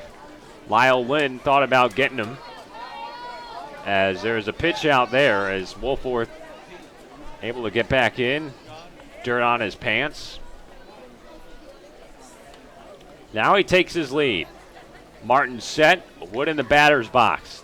The 2-1 popped up, left center field. Barzell chasing it down in the alley. He will reach up and make the catch for out number 3. So the Kettleers strand a runner 90 feet from the plate as we move on to the 6th inning. Kettleers 4, Bourne 2 here on the Cape Cod Baseball Network.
Deacon Metters bringing us back from the break, and Deacon Metters is the pitcher on for the Kettleers to work the 6th. He comes on in relief of Zane Collins, who worked 5 innings, gave up just 2 runs on 7 hits. He walked 2 and struck out 1. Certainly a workmanlike effort for Zane Collins, but most importantly, he works 5 innings. We've documented how the bullpen is tired, a little short-staffed right now with some injuries. So Zane going 5 innings is a good sign for the Cats. That's a good one. Last night with a shortened game, too. Essentially another off night for the bullpen. Of course, Griffin McLarty came out of the pen, but it was sort of a de facto start as he came on for the last 4 1/3 innings. Impressive stuff from Griff last night. Zane doing a good job on the mound to start, going 5 innings. He exits as a potential winning pitcher. And now Deacon Metters, who will have a chance to try and quiet this Bourne lineup. 4-2 ball game, still a lot of baseball left to play, and the Kettleers will need sound pitching and defense to take home a win. McLarty, usually a starter, but yesterday electric out of the pen. 4 innings, he gave up just 1 hit, no runs to an electric Chatham offense.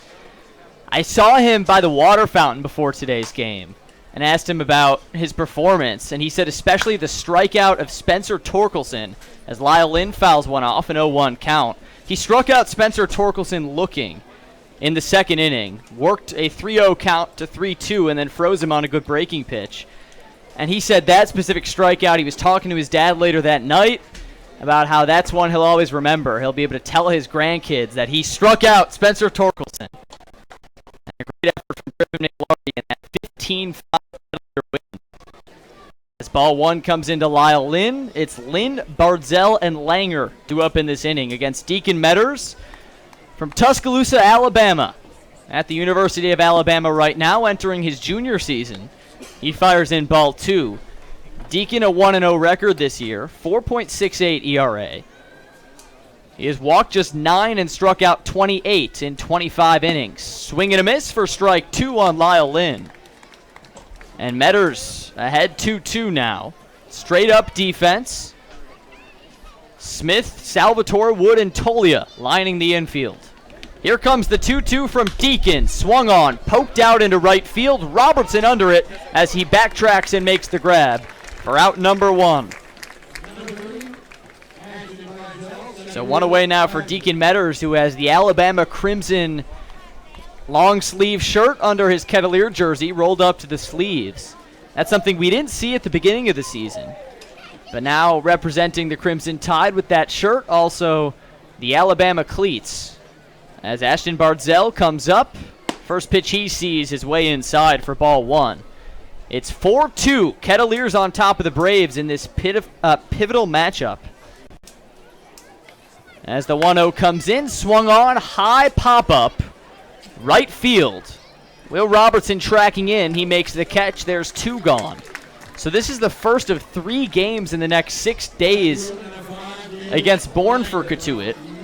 Bourne, Brewster, Bourne, Orleans, Brewster, Bourne. Those are the next 6 games for the Kettleers, who right now have a 2-game lead over Bourne for the final playoff spot in the West. And you better believe these next 3 games, starting with today, will decide the race. Here's David Langer, who takes ball 1 that just skips past Garrett Wolforth. A 1-0 count. Bourne, ice cold coming in. They've lost 9 of 11, and 3 of their last 4. The Kettleers have won 3 of 4, including 2 in a row, comeback wins on back-to-back nights against Wareham and Chatham. As the 1-0 comes into Langer, and it's a hot shot into left field and off the wall in front of Peyton Burdick. Extra bases for Langer, who's wheeling into second, and he slides in feet first with a 2-out double. A laser into left field for David Langer, 2-out hitting for the Bourne Braves, and a chance to cut into the 4-2 lead with Jake Gorella coming up. Langer got a hold of that one down the line. Key situation here. This is still a tight ball game. 4-2, Kettleers lead the Braves in the top of the 6th. 2 outs for Jake Gorella, who takes a curveball on the outside corner for strike 1. So 0-1 the count, 2 outs on Gorella, the St. Louis Billiken. He's 0 for 2 today, but the flyout in the 4th drove in the Braves' first run. Then an Anthony Prado home run for number 2, and now a high fly ball off the bat of Gorella in deep right field. Diving catch right on the foul line for Will Robertson, who lays out for the flyout, and all 3 outs in that inning made by Will Robertson to keep this game at 4-2 as we head to the home half of the 6th here on the Cape Cod Baseball Network.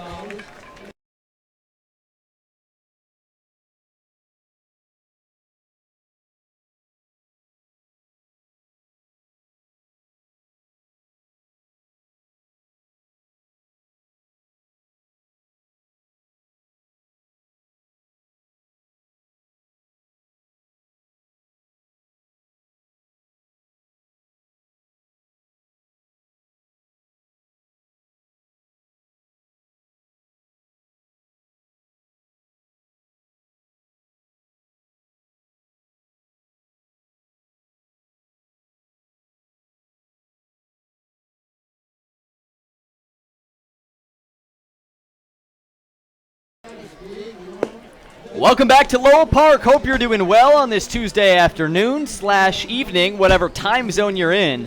Thanks for spending it with us. Kettleer Baseball here on the Cape Cod Baseball Network. And the Kets on top of the Braves 4-2 in the bottom of the 6th. And it is trivia time. I never gave the answer for last night's trivia at Chatham because of the fog out, but Sam got it wrong. The answer was J.D. Drew, as the best batter in the ACC, in case you're keeping track of the trivia from last night. And now let's get into tonight's trivia. You ready? I'm ready. Alrighty. So in 1946, we're going way back, when the Cape Cod Baseball League reformed after World War II, the town of Bourne was represented by 2 teams, one of which was the Bourne Canalmen. What was the name of the other team? Is it A, the Sandwich Athletics, B, the Otis Pants Factory, C, the Sagamore Clouders, or D, the Buzzards Bay Bridgemen? Those are your 4 options as Mike Salvatore steps up. The leadoff hitter takes ball 1 outside from Kyle Martin. 4-2 Kettleer lead, bottom of the 6th. Go to Twitter at Cotuit Kettleers, twitter.com/Cotuit Kettleers. You can answer the question there. In 1946, what was the other name of the team that represented the town of Bourne when the CCBL reformed after the Second World War?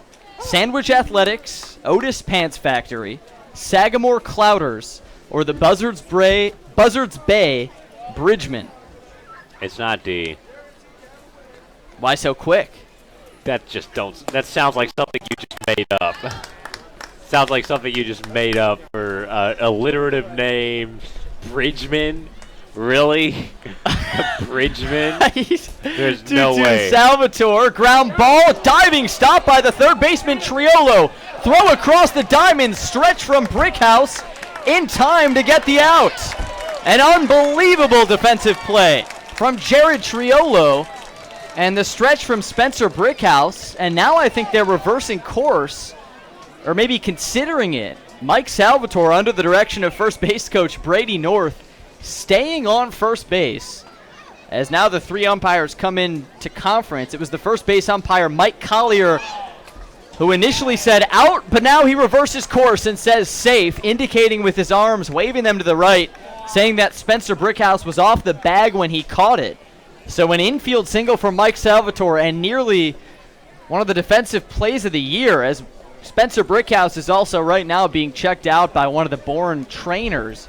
He almost did the splits, Lyle Lockhart Jr. style, stretching for that one. But an infield single for Mike Salvatore, and while Harvey Shapiro conferences with Mike Collier, the first base umpire, so you think Buzzards Bay Bridgeman? No, you made that up. You made that up, and you put it. Yeah, I don't. I'll allow you to think that. All you want. You can think whatever you want. That is so made Bridgeman. up. Yeah, no, the that's men a clever of the name. bridge. The men of the bridge. I think that's a clever name on your part, but you made it up. I know what the answer is. All right. I know what it is. I'm not going to say it right now. You're not going to say it. Say it right now.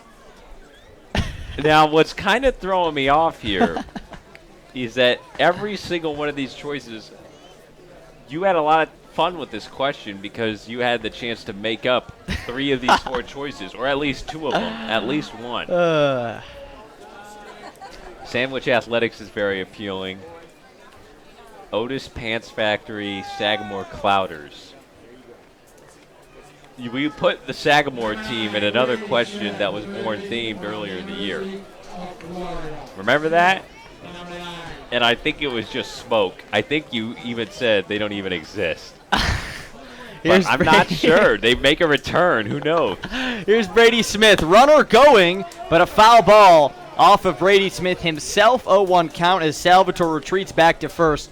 To recap, Salvatore's on with the infield single, initially ruled an out on an excellent defensive stop and throw from the third baseman Jared Triolo. Call reversed, Salvatore at first, no one out, Brady Smith up here in the bottom of the 6th. He's got an 0-1 count, and Sam right now trying to dissect, parse through these 4 options. I think I have my answer. When are you going to spit it out? After this pitch.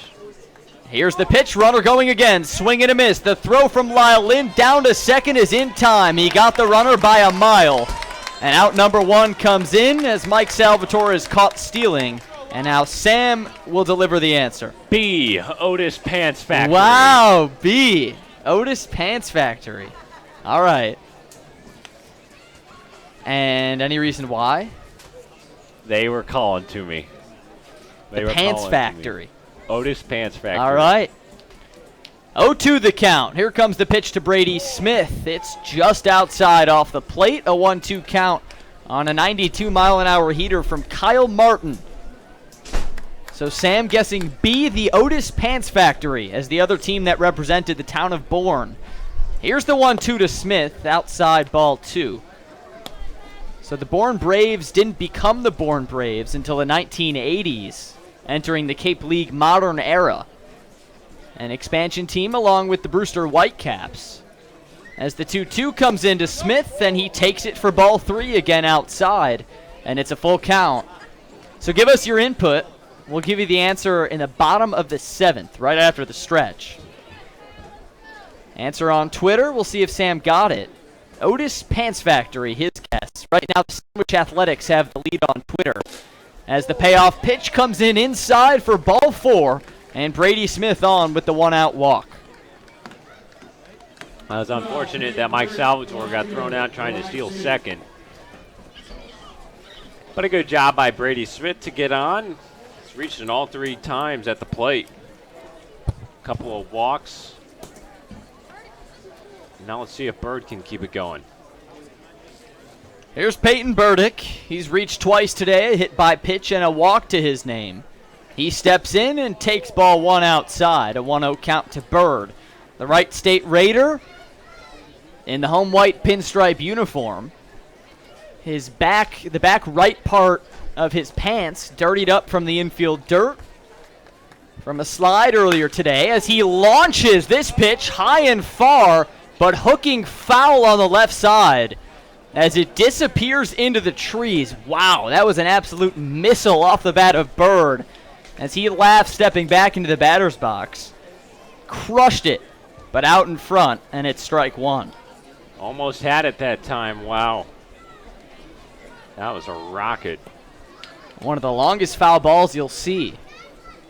As Bird steps back in, a 1-1 count with the runner at first. Brady Smith takes his lead, tiptoeing right on the line as he watches ball 2 come into Bird, a fastball low. It's a 2-1 count.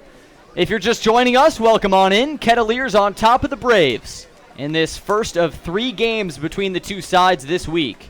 It's 4-2 Cotuit here in the 6th. Now the 2-1 to Burdick. Little half swing, he went around for strike 2. The Kets have 4 runs on 10 hits, no errors.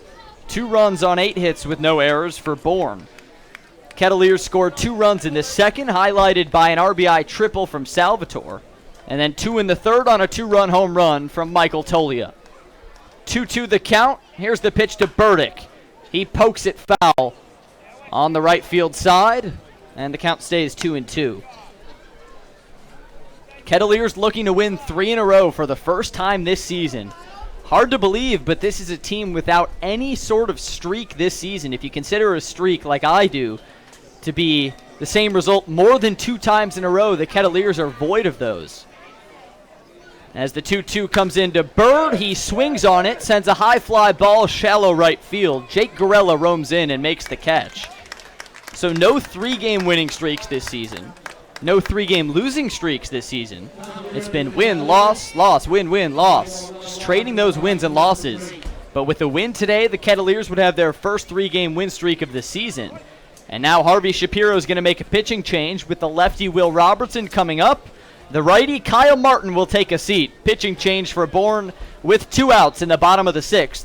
We'll be right back with more Cotuit Kettleer baseball here on the Cape Cod Baseball Network.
Pitching change for the Bravos as Kyle Martin exits. Trey Vanderwide enters, the southpaw out of South Carolina upstate by way of Longwood, Florida.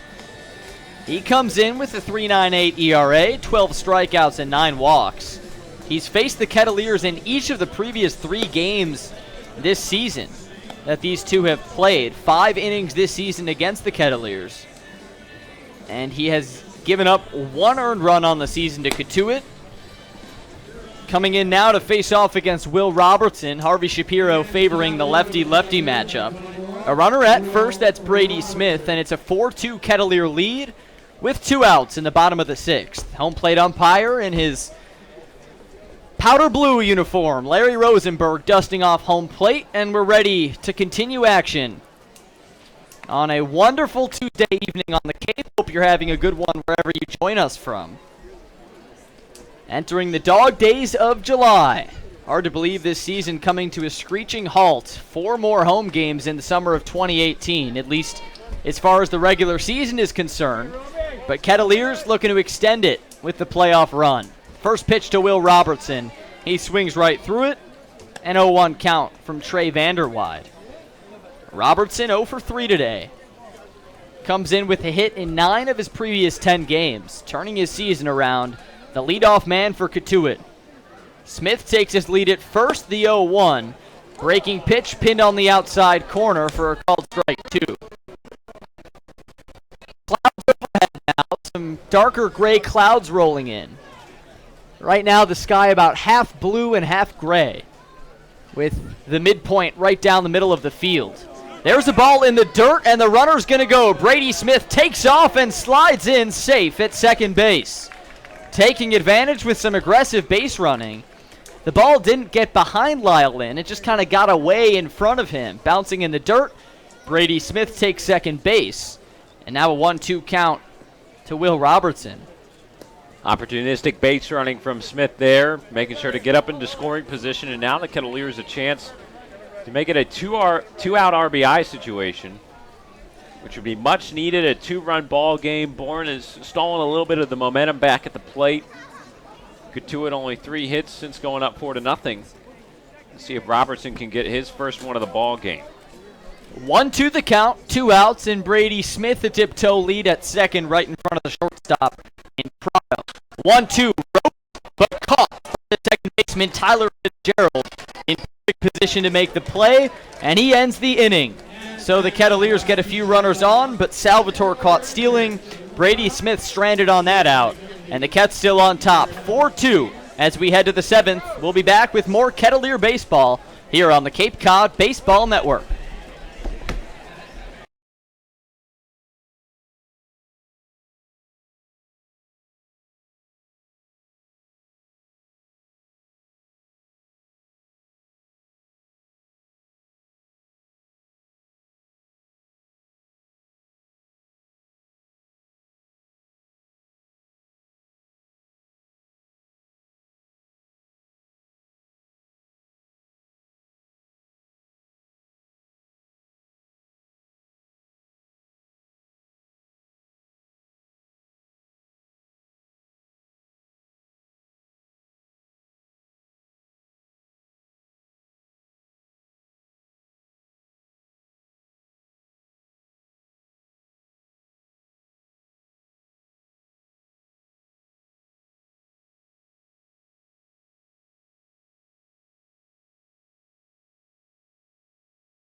Welcome back to Lowell Park, top of the 7th, and a pitching change for the Kettleers as Garrett Gale comes on in relief of Deacon Metters, and we'll send it down to the 3rd member of our crew, the always lovely Mason Horodisky. Well, I love to hear the always lovely, but guys, if there's one team that the Kettleers have to be paying close attention to the rest of the year, it has to be this Bourne Braves squad. They are realistically the only team that has any possibility of keeping the Kettleers out of the playoffs, even though the Kets are up by 4 points right now. And these teams will be very familiar with each other by the end of this week. Including today, they will play each other three times total this week. That's today, Thursday, and on Sunday. And in between those days, the Kettleers will also be facing the Brewster Whitecaps, a struggling Brewster Whitecaps, twice, and the Orleans Firebirds once, who the Kettleers have had their number for the entire year. That said, guys, I think the Kettleers are starting to see the stars aligning for a possible playoff berth going forward. Back to you guys.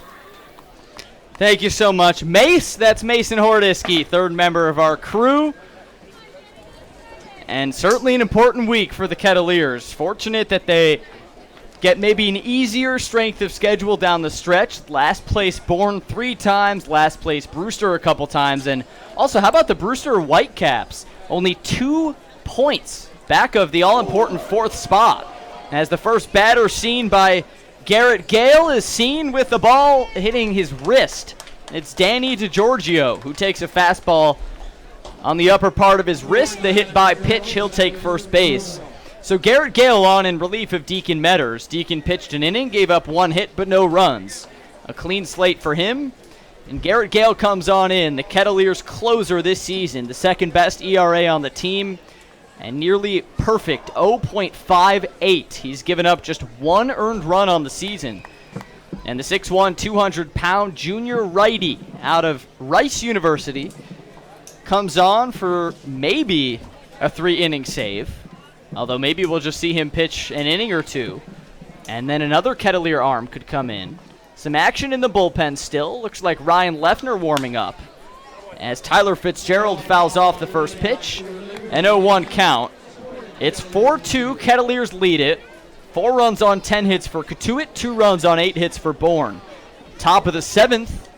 An 0-1 count with the runner at first for Fitzgerald. Garrett Gale with the mullet just peeking out of the back of his Cotuit hat. Sends in a slider outside for strike 1. So as we look at the standings, Mason was talking about the Kettleer strength of schedule. And on the east side, right now, YD, Chatham, Harwich, and Orleans, the top 4. But Brewster nipping at the heels with 23 points, just a game back of Orleans as strike 2 comes in. The only team that has clinched a playoff spot is the YD Red Sox with 46 points. They lead the Cape, and with a 5-0 win against Wareham today, they bumped up that total to 48 points, 22-11. Here's the 1-2. It dips outside, a 2-2 count. And as our PA announcer Roy Reese pointed out to us about a week ago, since the Cape League restructured its playoff format in 2010, not once has a first-place team in either the East or West won the championship. Here's the 2-2, swing and a miss for strike 3. Garrett Gale gets Tyler Fitzgerald, just the second Bourne strikeout of the day, and it's out number 1 in the 7th. Nice job by Gale to rebound from a hit batsman to lead off the inning. Velocity, the name of his game. Interesting seeing him in this situation. We saw Coach Weinstein do this back in the win over Wareham, the extra inning game, where he came in back in the 8th. Now here in the 7th with a 2-run lead for Cotuit. Don't think this is a 9-out save situation, but who knows? He sends in a strike to Prado. So isn't that fascinating? The top seed in either division since 2010 has never won the championship in this format where 8 of the 10 teams get in. It's kind of anyone's game once the playoffs start. If the season ended today, the top seeds would be Hyannis in the West and YD in the East. Even that YD three-peat from 2014 to 16, they were never the first-place team in the East. Always the 2 or 3 seed. Pretty crazy. Just goes to show all you got to do is win to get in. 1-1 to Prado. Swing and a miss on a pitch way outside. Looks silly there, and it's a 1-2 count. Fans, remember to answer our trivia question. Twitter, you can go at Cotuit Kettleers. About the Bourne teams in 1946 when the Cape Cod League reformed after the war. 1-2 from Garrett Gale outside, ball 2. One of the 2 teams that represented the town of Bourne was the Bourne Canal Men. What was the other team's name? Sandwich Athletics, the Otis Pants Factory, the Sagamore Clouders, or the Buzzards Bay Bridgemen? Give us your answer. We'll give it to you in the bottom of this inning. Here's a fly ball off the bat of Prado. Into right field. Robertson charging in. He makes the play for out number 2. Sam going with B, the Otis Pants Factory. And we'll see if that comes true. My guess. Feeling pretty good about it, actually, as it marinates here. Well, you'll find out to start the next frame. Oh, I love it. I can't wait. You were making it sound like this one was the question of all questions. Jared Triolo digs in and takes ball 1. Triolo, the Houston Cougar. Now a battle of Texas kids with Garrett Gale out of Rice and Triolo out of Houston. Triolo, one of the returning Braves out of Austin, Texas, as he takes ball 2 outside from Lake Travis High School. Garrett Gale from Cypress, Texas, staying in the state with Rice. And Triolo, the Houston kid, with a 2-0 advantage right now. It's a 4-2 Kettleer lead in the top of the 7th. Runner at first is Danny DiGiorgio. He's been there since the first pitch of this inning. That hit him on the left wrist. And Garrett Gale getting some words of advice from Garrett Wolforth as he takes the rosin bag and slams it back down on the mound, toes the rubber, and we're ready for the 2-0. Here's Gale's pitch. It's a fastball in there, 94 miles per hour for strike 1. An all Garrett battery right now. Garrett Gale and Garrett Wolforth partnering up to try and get out number 3 and keep the Kets on top 4-2. Here comes the 2-1. Swung on, kind of jammed near the hands of Triolo and sent back foul.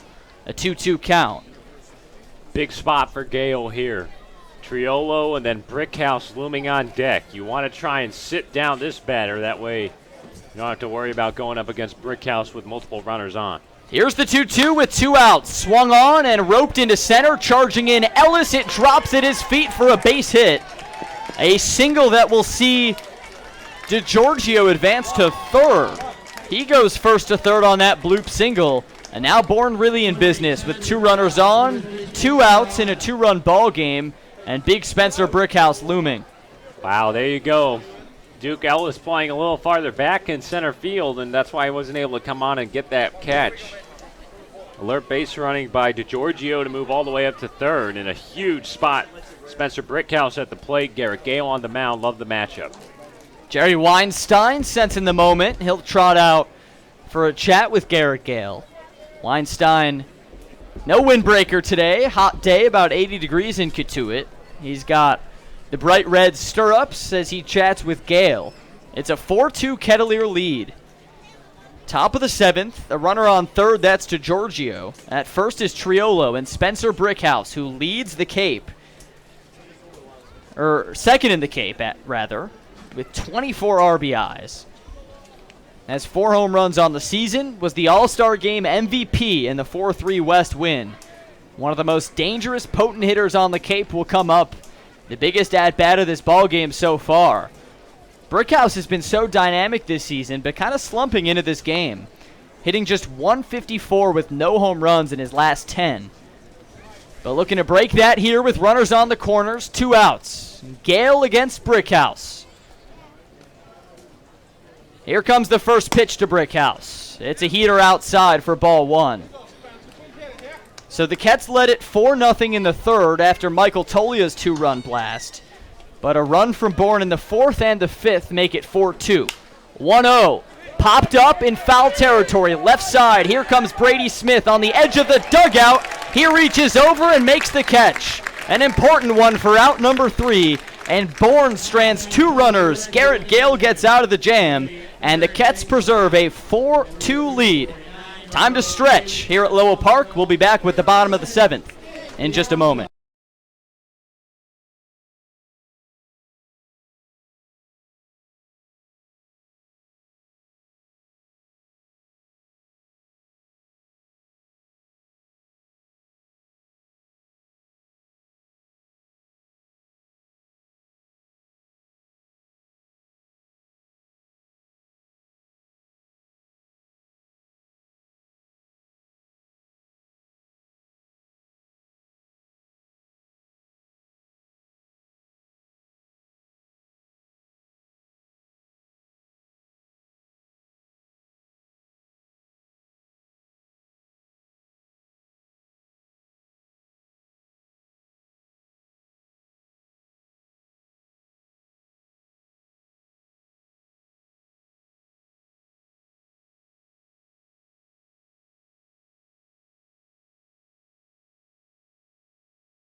Well, welcome back to Lowell Park. A rousing rendition of Take Me Out to the Ball Game. Hope you had a good 7th inning stretch.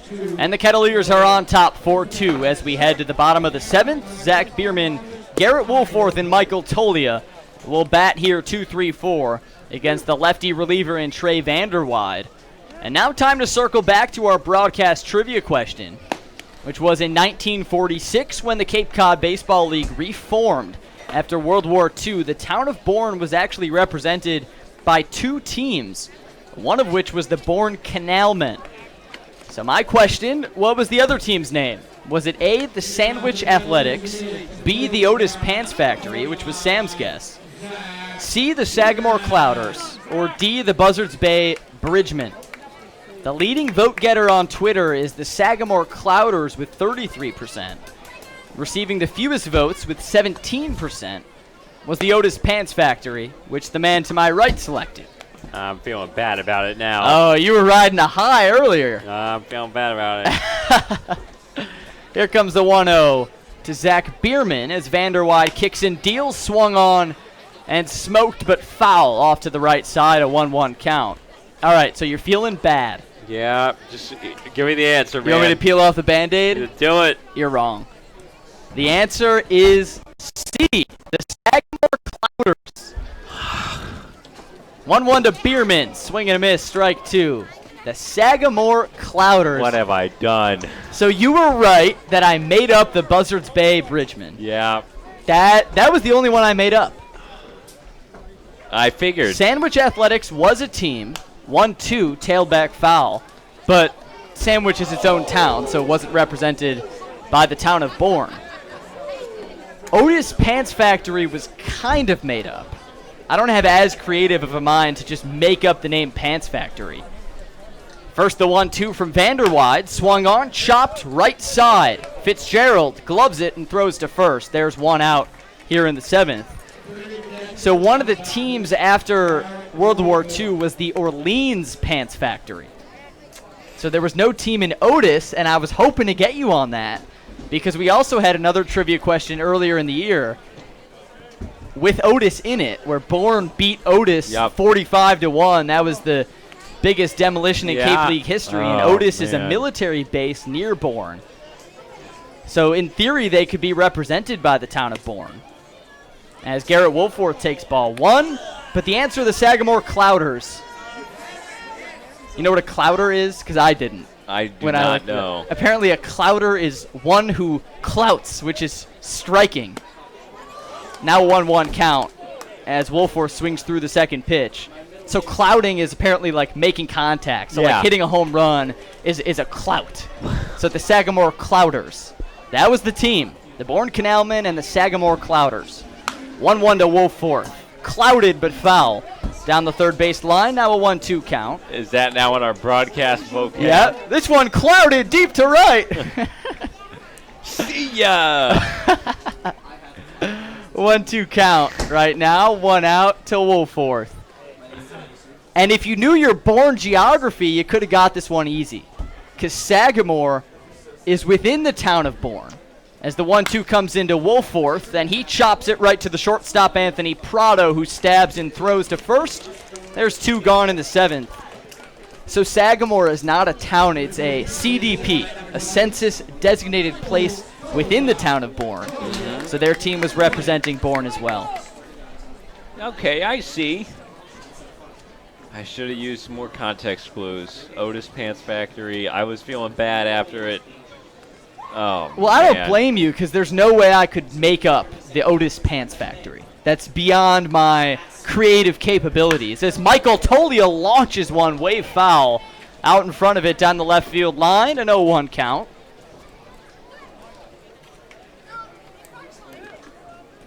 Tolia batting from the right side here for the first time today against Vanderwide, the switch hitter out of UCLA. 2 for 3 today with a 2-run home run in the 4th. 0-1 to Tolia. Swing and a miss, strike 2. Tolia, one of 2 switch hitters in the Kettleer lineup today. Garrett Woolforth, the switch hitter. Same with Michael Tolia.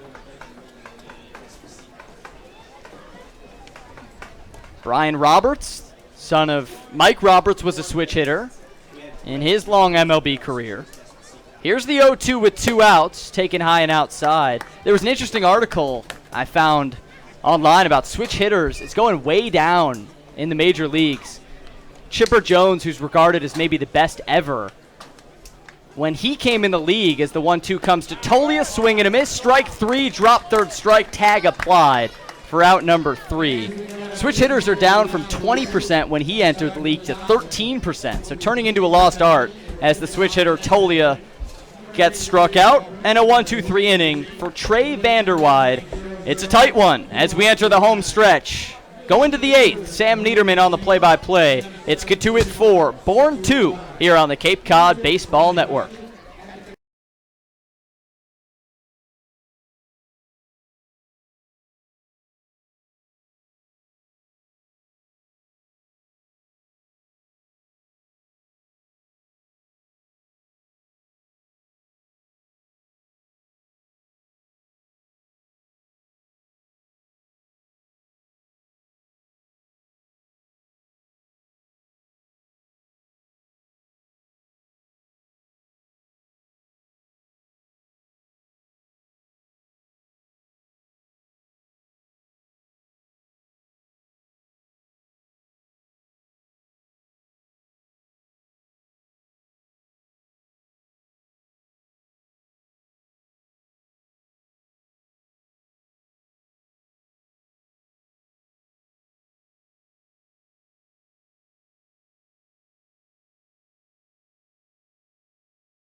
Eighth inning at Lowell Park, and the Kettleers up 4-2 on the Bourne Braves. Garrett Gale still on the mound, the right-hander from Rice. The closer for Cotuit coming on in the 7th, and now we'll try and bridge the gap to the 9th as Steven Schock is up in the bullpen getting ready. Big Donkey might be on for the save in the 9th, but for now the 8th, Lyle Lynn, Ashton Barzell, and David Langer due up for Bourne, down by 2. As Gale deals in a first pitch fastball at the letters for ball 1. Cotuit 4 runs on 10 hits, no errors. Gale's 1-0, bounced high towards third. Taken by Smith, solid throw on to first, and the leadoff man retired. 2 runs on 9 hits and no errors for Bourne, who are desperate for a win today. They've lost 8 of their last 10. Down by 2 games in the standings against Cotuit for that 4th and final playoff spot in the West. And even though 2 more matchups are on the docket this week between these 2 sides, this first one very important as Gale gets ahead in the count 0-1 on Ashton Barzell. Good 93-mile-an-hour fastball at the knees. Sun is set here at Lowell Park. Some clouds overhead. High and away with another fastball. 1-1 the count. 4-2, Cotuit lead with 1 out here in the 8th. Gale, the right-hander, at 6'1" from the belt to the plate. Hard fastball pinned on the inside corner, strike 2. Right-hander who has worked a sub-1 ERA this season. With the locks coming out of the maroon cap, his 1-2. Change up in the dirt as Barzell lays off of it. Ball 2. Tolia's 2-run blast, that's the difference. Came all the way back in the 3rd. Bourne scored 1 in the 4th, 1 in the 5th, and they're down to 5 more outs as Barzell rips the 2-2 back foul to the fence. Good crowd on hand. Nice breeze now. The sun has gone down. A little more comfortable to watch the ball games. It was pretty hot and muggy when we first began in the upper 70s. The 2-2. Ooh, excuse me, check swing, and a foul ball that lines into the Bourne dugout on the first base side, and I think that hit an assistant coach. Scary, scary moment as a Bourne assistant coach was hit by that foul ball, maybe in the head, as Craig Moody, the Cotuit athletic trainer, rushes over to check on him. The Bourne trainer over there as well. Harvey Shapiro coming back from third base to check on his assistant. Hopefully everybody okay down there. There is a foul ball from Ashton Barzell's bat that zipped directly into the first base dugout, and I think it hit a Bourne assistant square on the head. That's the concern here. And the good news is he was crouched down low and then stood up, and now he's sitting on the edge of the dugout, clearly awake and talking to the trainers. Kettleers players in the field looking on. A couple of them have squatted down into a catcher's position. Everybody hoping for the best here as a Bourne assistant coach just got nailed by a foul ball off the bat of Ashton Barzell. Both trainers still checking on the coach. Can't get an ID on him down in the dugout. Not sure exactly who it is.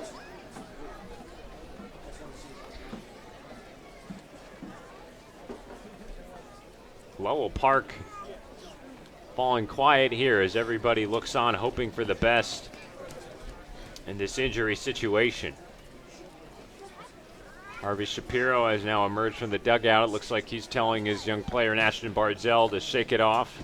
Nothing you can control about that.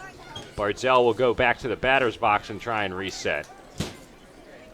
The assistant coach looks to be okay as he gives a nice pat on the back to Craig Moody and claps around the ballpark as he gets up, and he's all right.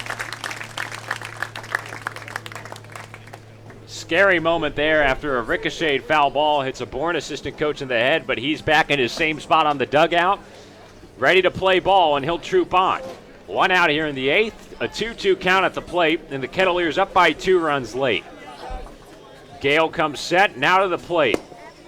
Just slowing away with a 95-mile-an-hour heater. Good to see him laughing it off, too, with one of his fellow assistant coaches, now getting some fist bumps from players. Picked up his notepad right away to get back to work. The full count pitch. Outside, he walked him. A 1-out walk to Ashton Barzell, who will take the free pass. And a tying run coming to the plate, and David Langer.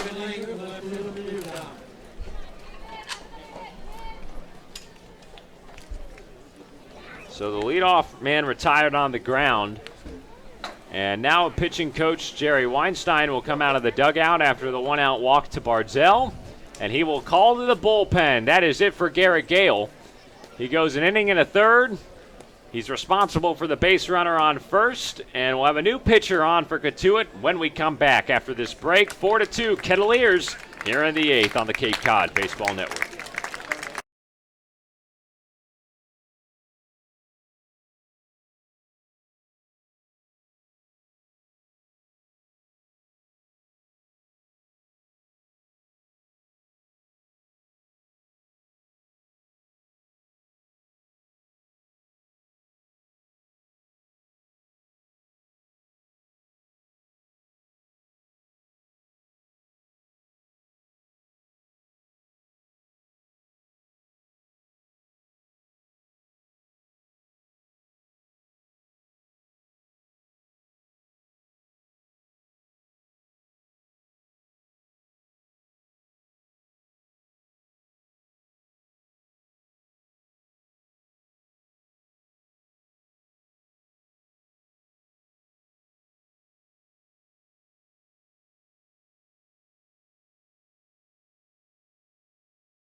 Swept in for ball one.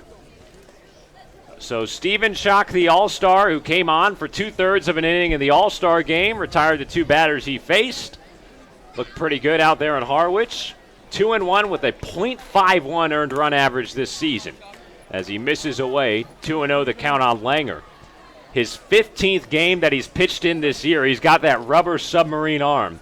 And it looks like he might be the go-to guy for the Kettleers out of the pen to be a closer. He's been previously a setup man. The 2-0 to Langer. Fastball on the inside corner, strike one. As he probably should be. He's a returner, pitched a few times last year, so he knows the Cape League grind down the stretch. And he's been so good this year. An all-star, was perfect in the all-star game, getting 2 outs in the 2 batters he faced late in that one. The last time he gave up an earned run, June 17th, over a month ago. Infield at double play depth, the 2-1. Upstairs to Langer, 3 balls and 1 strike to count. Runner on first in Bardzell. He was walked by Gale, 1 out here in the 8th. Kettleers with a 2-run advantage. 5 more outs to secure their 3rd consecutive victory. Salvatore and Wood up the middle. Schock with the 3-1. Good fastball on the outside corner. Only at 84 miles an hour, but that submarine delivery is what makes him so tricky to hit off of. And he gets the count, 3 balls and 2 strikes on Langer. Some clouds overhead, wind starting to blow. Schock looks in. Now to the runner as he comes set.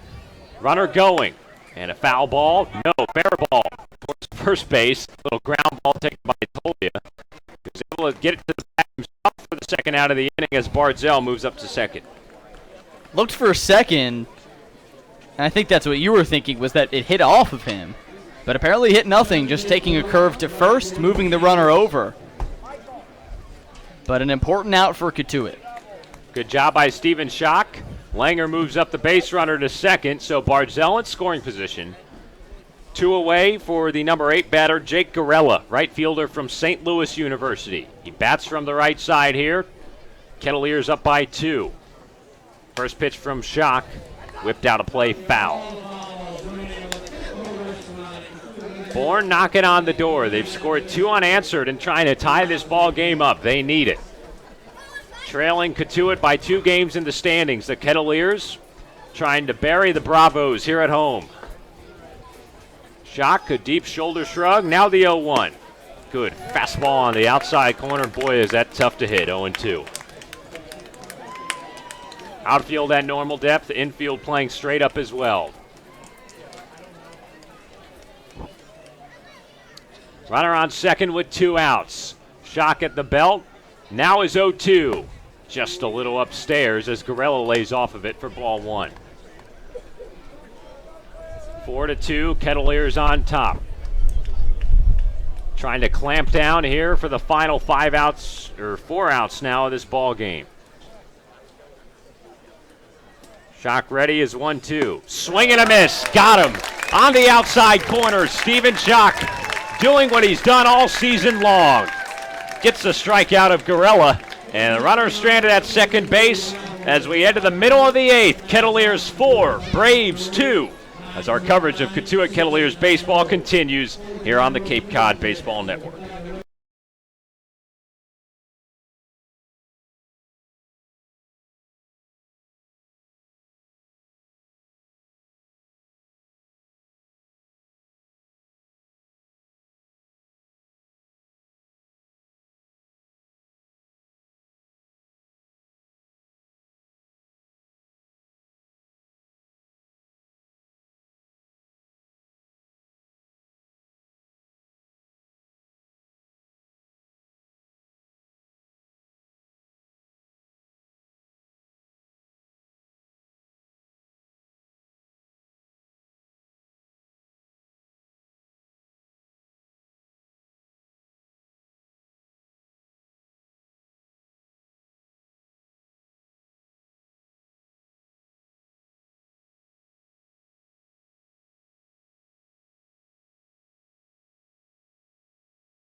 Bottom of the 8th inning at Lowell Park, in Cotuit a 4-2 advantage over the Bourne Braves.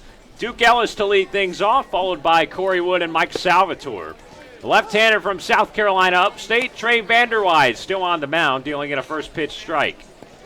Kettleers escaping with a runner on second base. Steven Schock comes on for the final 2 outs of the 8th, and he'll figure to be the pitcher on for the save in the 9th. First, Cotuit looking for some insurance here. The middle of the order up. Ellis, Wood, and Salvatore. A couple of players that know how to get on base. Ellis leading the team in on-base percentage with a .406 clip. He's 1 for 3 today with a bunt single as he fouls off an inside fastball. Down to the count, 1 ball and 2 strikes. Cotuit looking to even the season series against Bourne. 2-1 in favor of the Bravos at this point, but the Kettleers looking for their first home victory against Bourne in just the second matchup here at LP this season. The 1-2 way outside as Lyle Lynn, the catcher, went flailing for it like a hockey goalie. And he's able to catch it on one hop in the other batter's box. 2-2 to Duke. Bourne infield straight up. Outfield as well. The 2-2. Ellis pops it up towards deep left center field. Barzell tracking into the gap, and he makes the catch on the run for out number 1 here in the home half of the 8th. So leadoff man retired by Vanderwide, and now Corey Wood will get a chance. And the Kettleers up by 2. The Kettleers have been unable to step on the throat of this Bourne team, and that's been a theme throughout the season, is scoring a few runs in 1 inning or in 2 innings like they did today, but then goose eggs from the 4th up until now. But Bourne hasn't converted. Some good pitching from the Kettleers has kept them in the lead. First pitch strike from Vanderwide on Wood. Kettleers have not scored since that 3rd inning. Michael Tolia's 2-run home run. That's the difference here in the 8th. Fastball that bounces to the plate. 1 ball and a strike on Corey Wood. Woody 1 for 3 today with a double back in the 3rd. Flew out to center field his last time up. 1-1, that's way off the plate. 2 balls and a strike to the Coastal Carolina infield. As you can hear a car alarm going off back in the Lowell Park parking lot. Oh, boy, is shut that thing it. blaring, yeah. It's in the front row. It's like the first car Big in the old lot. Toyota. Down and away with the 2-1. That's ball 3 on Wood. Somebody got to their keys in time and stopped the alarm. A big old white Toyota on one of the first rows here in the splash zone, daring by that person who ever drives the vehicle. The 3-1. Walked him. 5-pitch walk drawn by Corey Wood. His specialty in his first one of the ball game, his 22nd walk on the season. Good enough for 3rd best in the Cape League, and the Kettleers with a 1-out base runner.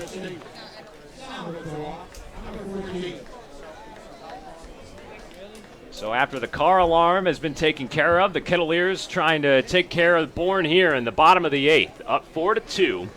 A chance for Mike Salvatore with some insurance. First pitch to him, big cut and a miss at a fastball down and in.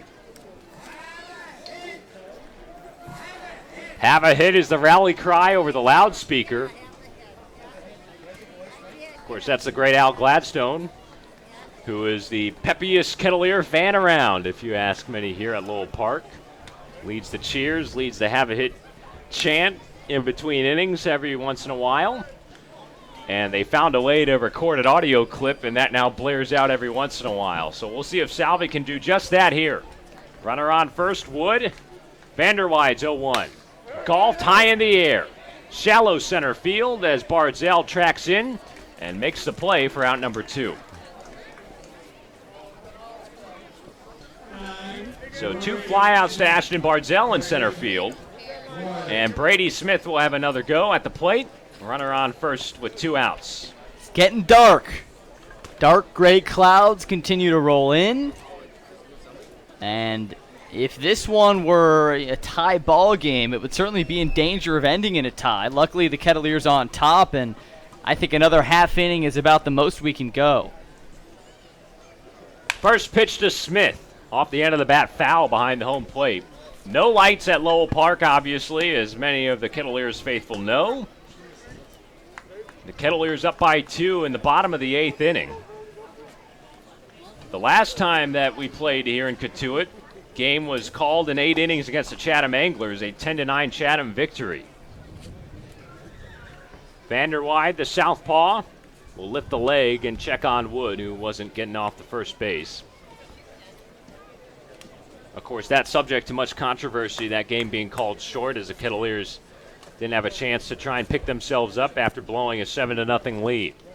But in front here, runner going as the 0-2 swing and a miss from Smith. The throw down to second, not in time as Lyle Lynn can't believe it. He thought he had Corey Wood, but a stolen base for Wood, who slides in head first and gets up into scoring position with 2 away. Good job, Corey Wood, sliding under the tag. That's 2 stolen bases today for Cotuit. And the Brady Smith poke into the outfield would give the Kettleers some nice insurance. Time called on the diamond as Lynn will come out from behind home plate and check on Trey Vanderwide, his pitcher. Try and see how to go about this 0-2 pitch that's upcoming to Brady Smith. Brady reaching in all 3 plate appearances today, a single and 2 walks. Looking to drive in Corey Wood from second and add on to the 2-run advantage for Cotuit. Bottom of the 8th inning. Dark clouds overhead now. Starting to get dark at Lowell Park. The 0-2. Trying to change the eye level with a high fastball.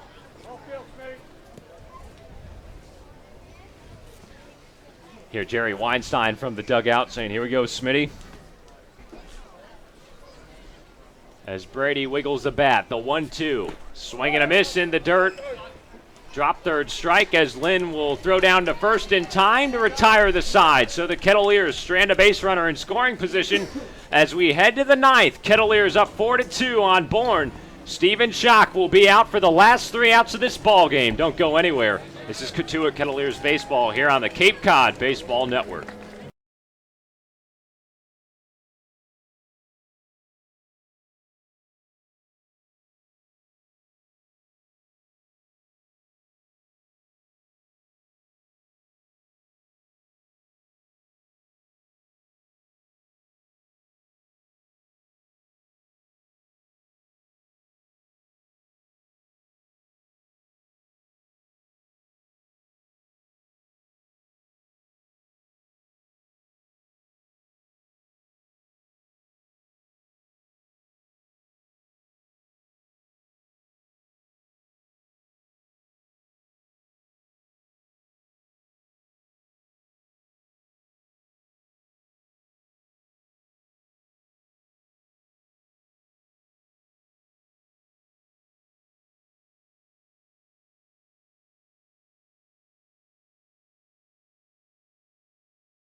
Ninth inning at Lowell Park, and it's big donkey time. Stephen Schock will try for his first save of the 2018 summer as Cotuit is up 4-2, and Spencer Brickhouse to lead things off, Danny DeGiorgio, the number 9 batter, to lead things off for the Bravos as the first pitch strike thrown in by Schock, and he gets off to a good start here in the 9th. So 3 more outs to go for the Kettleers, looking for their first 3-game win streak on the season.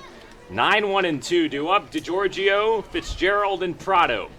As the 0-1, fastball just a little low from Schock. 1 ball and 1 strike to the Bourne leadoff hitter. DeGiorgio 0 for 2 today, a hit batsman his last time up. The 1-1, opposite field fly, but it goes foul down the right field line.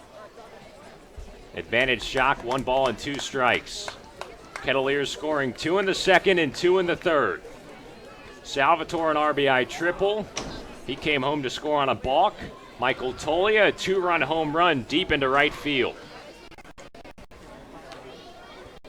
DeGiorgio with the slightly open stance. A 1-2. Just get a piece of it foul to stay alive. So Stephen Schock coming on as a closer today for the Kettleers. Garrett Gale worked the 7th, 1 out into the 8th. Pitching coach Jerry Weinstein reversing the roles as Schock had been the primary setup man, but now Gale bridging the gap. The 1-2 slice towards right field. That's down. Base hit to Giorgio. And Bourne with their leadoff man aboard here in the ninth. All right, so a fighting chance here for the Braves. Top of the order coming up, so a dangerous spot, but there's no one you'd rather have out here than the big donkey himself. Steven Schock has been so good this season, late in games with runners on base. When the Kets need him most, he rises to the occasion. And in this big divisional matchup, he's got to get an out. 4-2 Kettleers in the top of the ninth inning. Steven Schock on, leadoff man aboard. Now Tyler Fitzgerald. First pitch to him. Dealt in, nice fastball at the belt for strike one. Fitzgerald 0 for 4 on the evening. 2 strikeouts. Darkness falling upon Lowell Park. Cloudy skies overhead. The 0-1. Ground ball through the hole on the left side with the infield playing at double play depth. And there's a second base hit to this inning here for Bourne. And there will be 2 on with nobody out for Anthony Prado. All right, now things get dicey with the tying run aboard at first base, the leading run coming to the plate. Steven Schock's got to be careful with his spots. Bourne has stranded a few runners today. They've actually out-hit the Kettleers 11-10. They haven't been able to convert opportunities like this, and the Kets have to shut them down here. Kettleers with the corners playing in a sacrifice situation. 2 on, nobody out. Prado showing bunt, pulls it back as a slider runs outside for ball 1. The Kets by 2 here in inning number 9. Schock on for a save. And Garrett Wolforth is the catcher who comes out from behind home plate and signals to the infield for the defensive alignment. Brady Smith at third, Michael Tolia at first. The defenders playing in for the Kettleers on the grass. Salvatore and Wood at short and second respectively, playing close to second base. 2 on, the 1-0. Prado can't find it with a bunt. Good fastball on the outside corner, strike 1. 4-2, Kettleers with 10 hits today. Bourne out hitting Cotuit with 11 hits after the first 2 singling here in this inning. Prado, the batter at the plate, looking for a spark. The 1-1 just off the plate with a fastball as Prado pulling back the bunt. He's ahead in the count, 2 balls and 1 strike.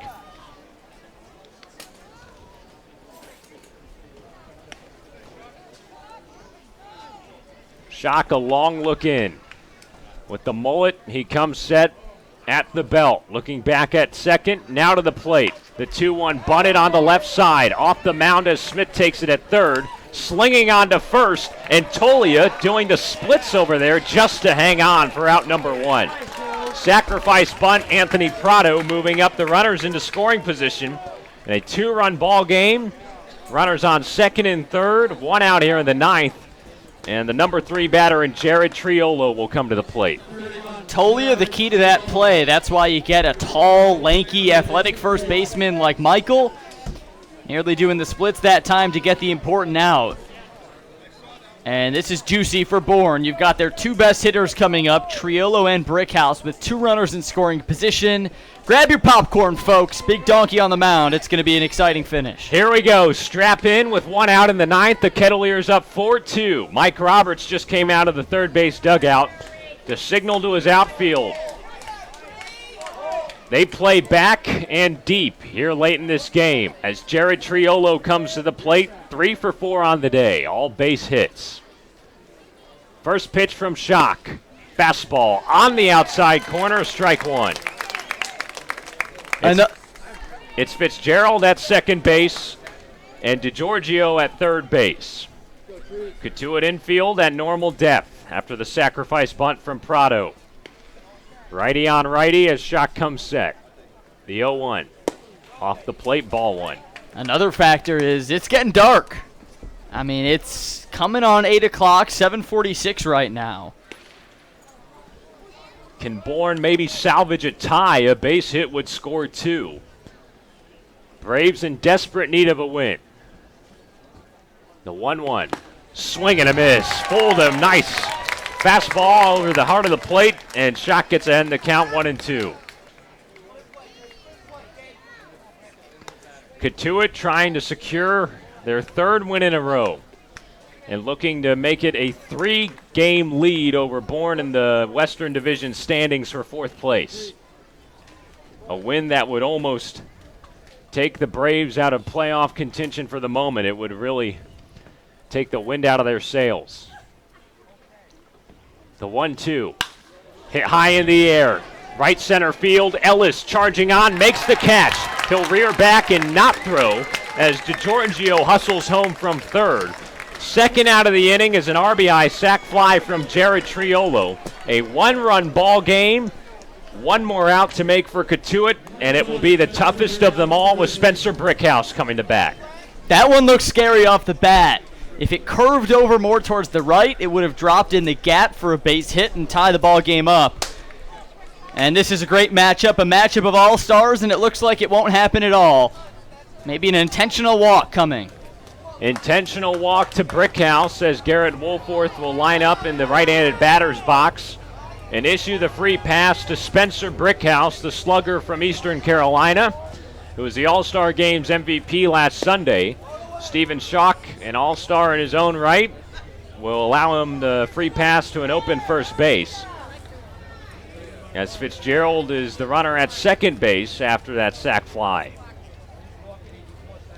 Third pitch of the intentional walk executed, and one more to go. And of course, the fact that Brickhouse, one of the best hitters on the Cape, is at the plate, that puts the ribbon on top of the decision to go with the intentional walk as ball 4 comes in. But more than that, now you get a force at first, second, and third. So much more playable for this infield. Mike Roberts, pitching coach Jerry Weinstein, trying to put the odds in their favor for their final out. 2 on with 2 outs. 4-3 our score. Cotuit in front. Stephen Schock looking for that last out against Lyle Lynn, the catcher who bats from the right side. First pitch, hit high in the air, deep drive, left center field. Ellis on the run, he makes the grab right before the fence, and the Kettleers by about 8 feet escape with a 4-3 home win. All right, that one had me sweating. Looked off the bat to be a home run, stays in the yard. Nice play by Duke to track it down. And not only do the Kettleers beat the Braves, but they beat the darkness, barely squeezing this one in before it just became unplayable. A huge win for the Kettleers, starting to bury the Braves with the win now 6 points, 3 games up on Bourne. A huge win. The Kettleers win 4-3 over Bourne, make it 3 in a row for the Kettleers as Ellis goes on the run to the alley in left center and is able to flag down a fly ball from Lyle Lynn right at the warning track if we had one here in Cotuit. And he makes the play for the final out, the 27th out, and Cotuit takes the victory as we'll come back and break it down next here on the Cape Cod Baseball Network.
So finally, the Cotuit Kettleers have won 3 ball games in a row, and they did it by the skin of their teeth today. 4-3, the victory over the Bourne Braves. 2 on with 2 outs in the last out of that ball game. Lyle Lynn on the first pitch that he saw jacked it deep to left center field, and Duke Ellis able to run down the ball right before the fence to make the final out of the ball game. Stephen Schock gets his first save of the year. Kettleers had offense early. They fizzled a little bit late, but that was just enough for a big-time victory. Skin of their teeth. Perfect way to say it. And it's almost poetic that you intentionally walk Spencer Brickhouse, and then the first pitch to Lyle Lynn, I was sure it was a home run off the bat. I don't know about you, but I jumped in my seat. Looked to be gone, but Lowell Park contains it. Duke Ellis grabs it for the important third out, and Big Donkey gets actually his first save of the season for a guy who's been so good. A gritty win for the Kettleers. Not nearly as flashy as it was yesterday with the 15 runs scored in just 5 innings against Chatham. Just 4 runs, and it was kind of a typical frustrating day after that third inning. No runs in the 4th, 5th, 6th, 7th, or 8th for the Kettleers. They were much quieter as Kyle Martin and Trey Vanderwide out of the bullpen for Bourne did a really nice job. But Michael Tolia's home run ended up making the difference. He's turning his bat around, and having a big bat in the lineup for the Kettleers like Tolia, if he can keep this power surge on, it's just incredible. How about the darkness that might have played a factor, too? Crucial that Ellis was able to make that catch because it's pretty dark here at Lowell Park, and this game going nearly 3 hours with the first pitch at 5:02. We wrapped up at 7:49, so a 2-hour, 47-minute ball game. Of course, in August, we'll move to the 4:30 first pitch time to try and combat the sun setting here in Cotuit. But the Kettleers pick up a big divisional win. They now are up in the standings by 3 games on Bourne, and 2 more to play against the Bravos later this week. Home on Thursday and then at Doran Park on Sunday. So be on the lookout for those games. Those will be very pivotal in the playoff chase for the Western Division. So that early offense, you mentioned Tolia, Sam. How about Mike Salvatore, who had an RBI triple to start things off? Salvy's been sneaky good, knocking in runs left and right. He has 10 on the season. That RBI triple was awesome. Not only did it drive in a run, but gave the Kettleers a little juice. Watching Salvatore come around second and just charge into third, definitely a highlight play, something to remember, something to cherish for Salvatore. And between him and Tolia, and then you know what else made the difference was the balk, because Salvatore ended up coming from third to home on a balk call from the starter for Bourne and Zachary Peak. So in a 1-run ball game, the balk really makes the difference. It really was. We forget about that because that was sort of right under our nose. It just happened in the blink of an eye, and right after that Salvatore triple, he's able to come home on a big balk call that ends up being the difference. And remember, it was kind of like Mike Roberts just willed him home. He was like, yeah, that was a balk. Go home, go home. And then the home plate umpire, Larry Rosenberg, kind of conceded. So Mike Roberts with the assist on the game-winning run. Now Cotuit finally generating momentum, and they're doing it at the right time. 3 wins in a row, 4 wins in their last 5 games. Next up tomorrow at Brewster, taking on the Brewster Whitecaps for just the 3rd time this season. They'll face Brewster at home on Saturday as well. So a little home and home as the Kettleers will wrap up their Eastern Division regular season series, also taking on Orleans on Friday. Going to be an interesting matchup against the Whitecaps, who have found a little fire as of late and gotten themselves back into playoff contention, only down by 3 points. Check that, 2 points to the Orleans Firebirds, just a game back for 4th in the East. So that's going to be a big game tomorrow, and the Kettleers will need to be business-like if they want to continue this good stretch. You make a fine point on the Brewster power surge, and the Kettleers have to take them seriously. I mean, Brewster did beat the Kettleers back in June on a walk-off winner, but it's nice for the Kettleers, who are trying to put together this run down the stretch. They've won 3 in a row, and including today, their next 6 games against teams under 500 between Bourne. You get 2 more against Bourne, 2 against Brewster, and then 1 against Orleans, who's also near the gutter of the East at 12-22-1, and that's a team the Kettleers have owned this season with 3 wins against the Firebirds. So it's kind of nice that right when you get your 3-game win streak for the first time, you follow that up with 5 consecutive games against last place teams or teams that were just under 500. So this is a real chance for the Kettleers to generate momentum heading into the stretch run and then hopefully into the playoffs. Tomorrow's game at Brewster, a 5 p.m. first pitch. We can't wait for you to join us then, as it will be the Kettleers and the Whitecaps here on the Cape Cod Baseball Network. We'll start the broadcast 10 minutes before first pitch at 4:50, and then we'll take you home from there with live play-by-play from Stony Brook. It'll be the second time that Cotuit goes back there, and of course looking for a little revenge after losing one late, giving up 2 runs in the 9th for a 5-4 defeat back at the end of June. The final here at Lowell Park, Cotuit 4 runs on 10 hits, no errors as Bourne loses with 3 runs on 11 hits and no errors. Winning pitcher today, Zane Collins, who gets his first win of the year. He improves to 1-0.